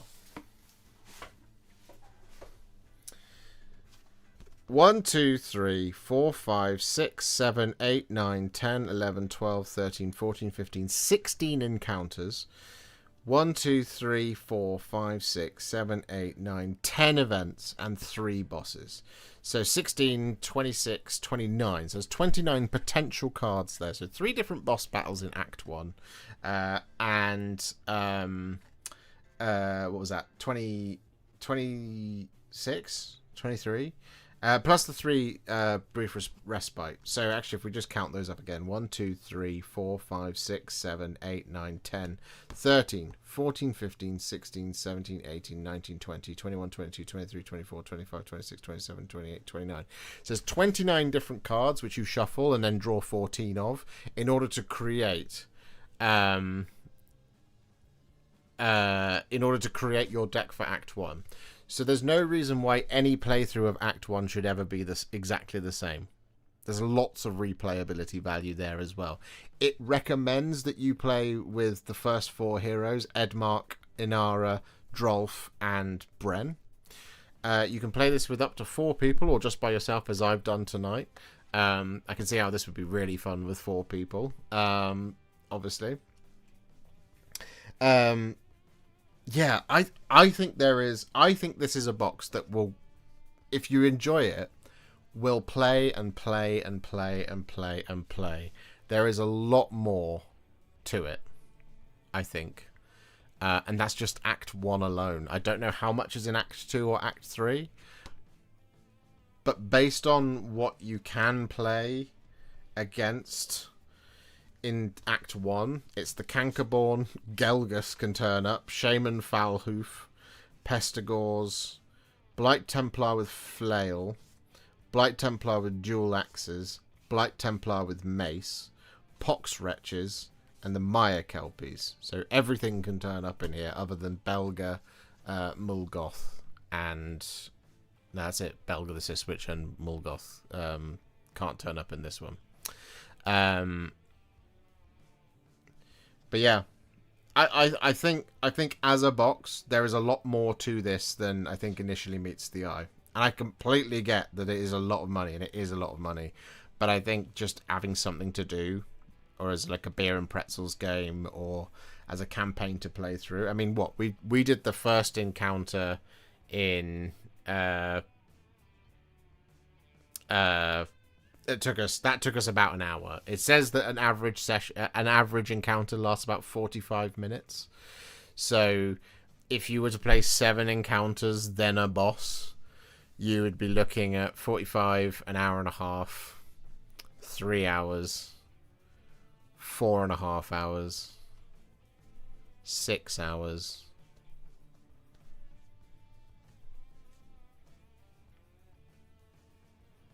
6 hours and 45 minutes. Nearest damn it. You'd be looking at sort of there's 8 to 9 hours. Yeah,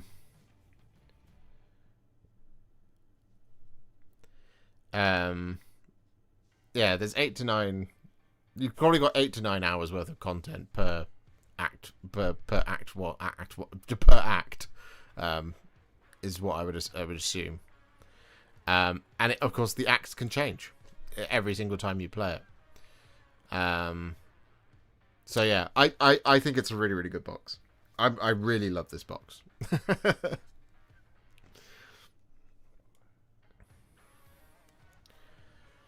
I feel like my yes vote is working against Middle Earth Monday streak. Maybe a little bit, because if we're going to do more of this, and it is an emphatic yes at the moment, so 93% of the vote. For stream, make an act deck alternating 2 events and 2 encounters. Each stream do 1 event and 1 encounter for 3 weeks, then 1 event and boss encounter for the 4th to keep things balanced. It's a good shout. It's a good way of doing it. We could do that.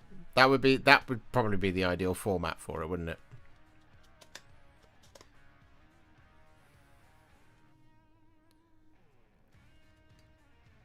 But yeah, I really enjoyed playing that. I really enjoyed the game. It is a lot of money, but I do think it's worth it. I think it will be a bit quicker as some of those 7 cards will be events rather than encounters. Yeah, and like some of the events, right? So that's through Filth and Rot. That's the description. Let's go with... It's literally the one we just did. Is that an encounter?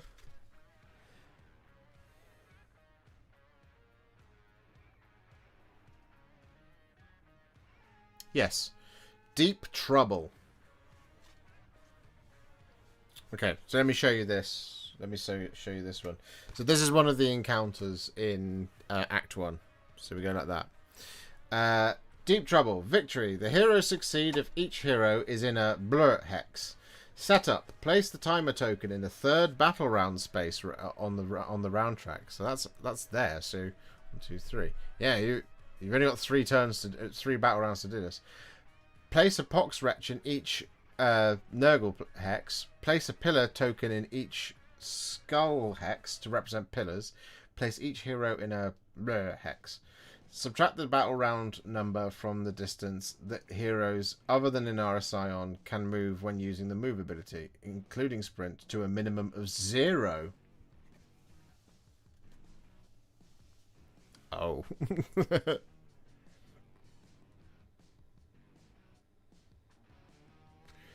Heroes treat pillars as blocked hexes. Enemies can move through pillars, but they cannot end their move on them. Heroes can attack pillars if they were enemies, with a defense characteristic of 1 and a health characteristic of 4. Once 4 damage has been inflicted on a pillar, it is destroyed. Remove its token from the battlefield. The first hero to destroy a pillar completes this side quest. The Demolisher side quest. So in order to do this one, we need map 2. So funny enough. So map 2 looks like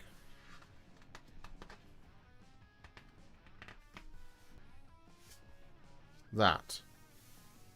So there's map 2.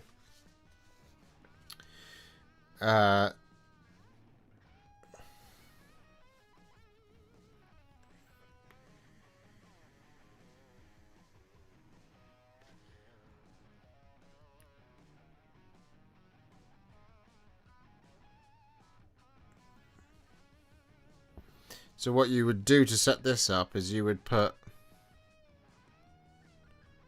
each hero in a thing hex. So you would put Inara there, maybe. You put Edmark there.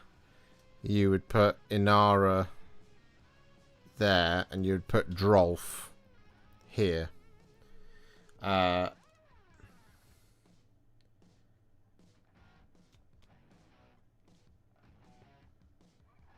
Place a Pox Wretch in each of these hexes. So you would set this up by going Pox Wretch. Oh no, in each of those hexes. Pox Wretch. Pox Wretch. Pox Wretch. Pox Wretch. Oh dear. Pox Wretch. Pox Wretch. Pox Wretch. Pox Wretch. Pox Wretch. And Pox Wretch. Is that it? Yes, that is it. And then you place a pillar token in each skull hex.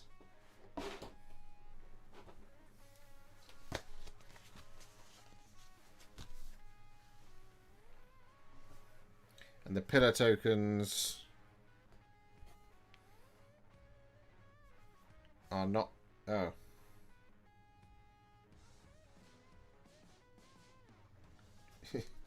Wow, okay.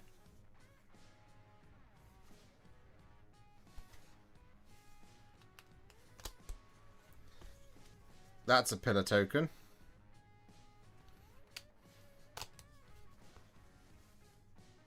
That's a pillar token.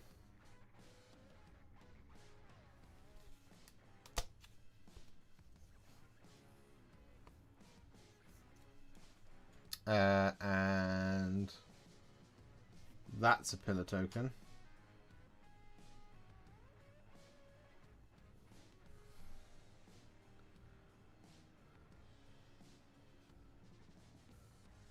Oh no, that he doesn't go there.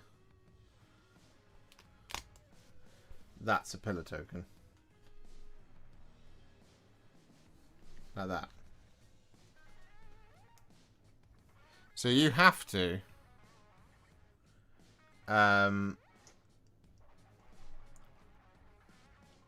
so for this mission, place the timer token in the third battle round space on the... So that's there. So you have 1, 2, 3... You have 4 turns to go over here. So you've got to break down a pillar. Probably this one.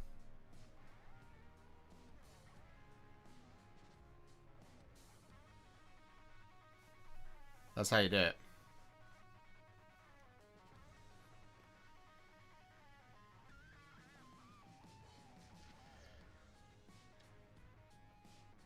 See now that's very, very different from the game that we just played, isn't it?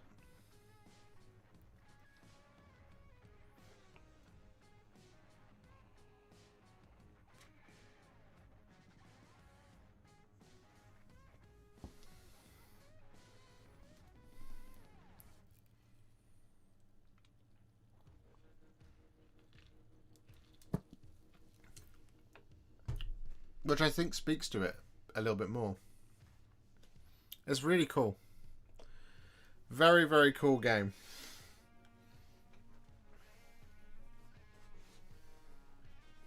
Very, very cool. Okay. So there's a 95 to 5% in favour of playing some more on stream. So maybe we will. Well, if it's what you guys want, then we can do more, and we can do it on... We could do it on Wednesday, actually. Could do some tomorrow as well, but...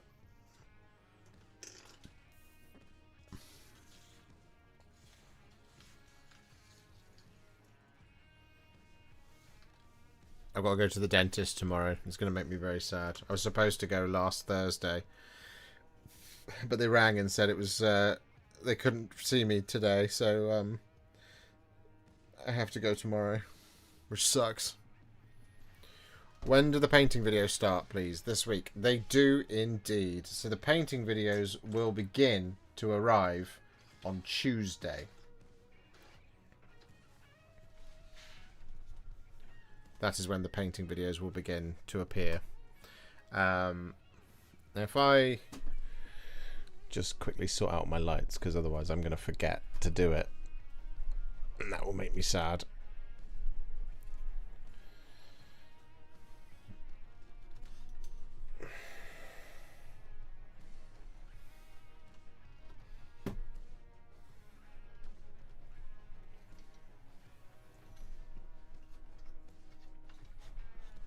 But I do now know the setup in order to make it work.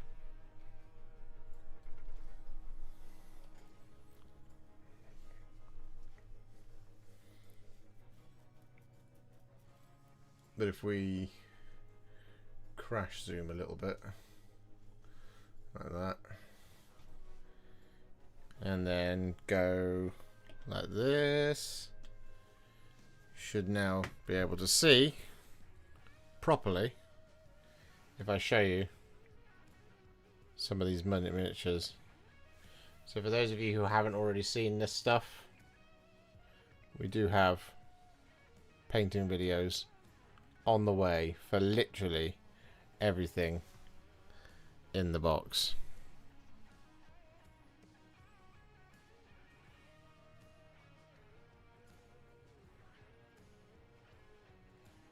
There's Edmark. Drolf.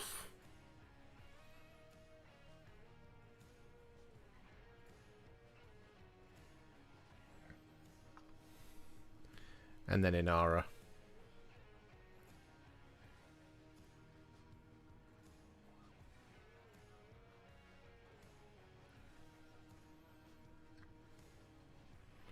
But as previously mentioned, there are more.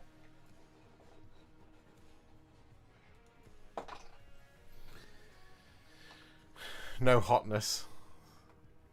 No sleep, the hotness now should consume his life. It's all built. Got to prime it tomorrow if I can. Are you allowed to sleep yet, or is it just editing videos for the next week? Yeah, I'm gonna try and get as many of them edited this week as I possibly can. Possibly starting tomorrow and Tuesday. Because I'm not here next weekend. So there's got to be a bunch of videos ready for you guys. But I'm going to put some up as early access for Patreon and YouTube members. For you guys. So, you know, maybe I'll get all 16 done. And then if you're a member of the channel or a Patreon subscriber, you'll get all of it sort of a little bit. You get all of the stuff a little bit earlier. So here's more heroes. Here is Drasher Vaughn. He's one of my favourites. I absolutely love this model. I really enjoyed painting him as well. He's really cool. So there's Drasher. He's all done. Calthanor as well. Really liked this miniature. Really enjoyed this one. He's very, very, very fun.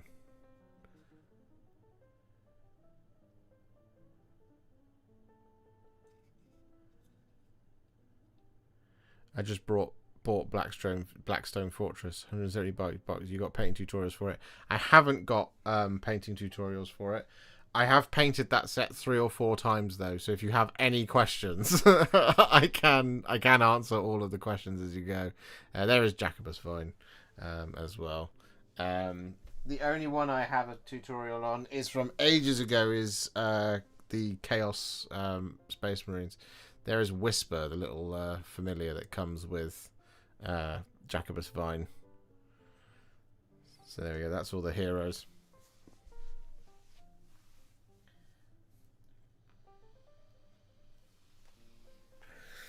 Now, I saw some questions, and this will be the last one, I promise. But here he is. Here's Gelgus. I love how this model turned out. I particularly love the sword, and I really like those wings, how he did those. The sword I think just looks fantastic. But I did see some questions of people asking, how on earth do you do that metallic green? Well, that's up to you to guess until the first video comes out.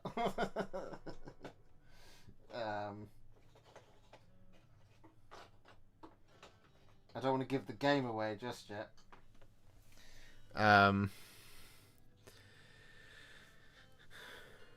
there's the Blight Templars. It's the same recipe across all of them.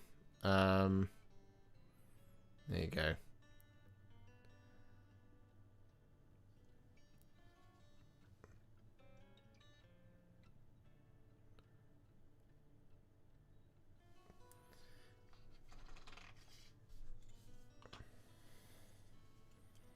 There's Morgoth and the other Blight Templar.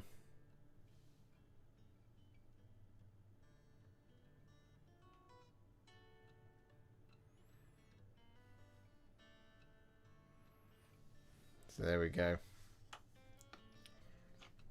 As an example of many of the things that are on the way for you guys to peruse.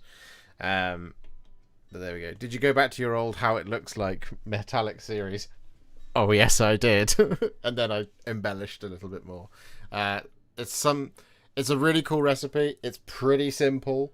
I'll give you one hint. The base coat is Rune Lord brass. But yes, there's lots of really cool things that we did with the paint job in here. Like stuff like, and I talked about it in the video, but like with the Pox Wretches, for example, 7 of them were primed Greyseer, 7 of them were primed in Wraithbone.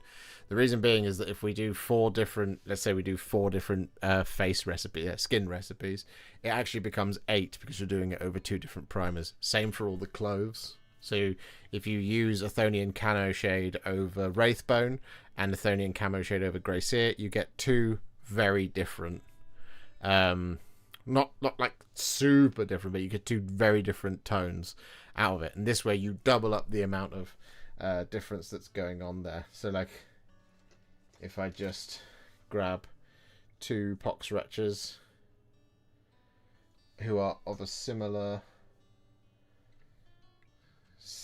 colour, yeah, like those, there you go. So we go overhead here. So for these 2 Pox Wretches, there are some very similar colours that are going on there, like the white, but it's only changed by the nature. We've got 2 different primers, basically. So there's some really nice stuff that goes on in this set, and I really hope you guys enjoy all of the painting content. But there's 16 videos on the way. So we are going to wrap things up there, ladies and gentlemen. I may be back to do some more Darkwater tomorrow as Me Time Monday, or we'll do it on Wednesday. Clearly, the poll of 76 votes, 96% say yes and 4% say no, which is totally fair. So I guess I kind of have to, don't I? But we're going to wrap things up there because it is 10 to 11 now, and I've got some other stuff I want to go and do. So yeah, thank you very much for hanging out with me tonight. As mentioned, the painting content will start dropping on Tuesday. Let me know in the comments on this one, or let me know in the comments on the sprue review if you haven't already seen that video. On the sprue review video, let me know what video you want to see first, like what painting video you want to see first. Really useful. Again, also in the Discord, you can just drop it into general chat and just say, this is the one I want to see first, because that would really be useful, because then I'll know. I'm going to edit a bunch of them tomorrow, but we'll know. I'll know exactly which one to put live first. I'm leaning towards either a hero or someone like Gelgus, because he is the big bad, but we'll have to see. Robin Ellis, thank you so much. I did see that you became a member earlier as well, Robin. Thank you very much for becoming a member and for gifting a member as well. It's very, very kind of you. I really appreciate you. Thank you. And also thank you for doing that and I remembering to actually mention it. Thank you. That's very, very kind of you. You absolutely smashed it today. 153 out of 100. Mate, we'll just ride this into December. We'll change the goal to, we'll do that, and we'll keep it rolling throughout the whole first week of December as well. So yeah, either way, yeah, thank you very much for hanging out with me. Hi, Mr. Warhipster, as the last one. I know I'm late to the party, but did you manage to get your hands on Gwai here while it was restocked? I did indeed. It's here. It actually arrived. I've got him. I've got Gwai here. I'm very, very happy about it. So there we go. Anyway, it's time for me to run off. So I'll see you all tomorrow for another live stream. And I hope you have a lovely rest of your evening, lovely rest of your day, and lovely rest of your weekend, whatever remains of it. And I will see you next week with plenty of Darkwater content on the way. Here is the hand of farewell, and I shall see you in the next one. Bye for now, everybody. Love you. Bye.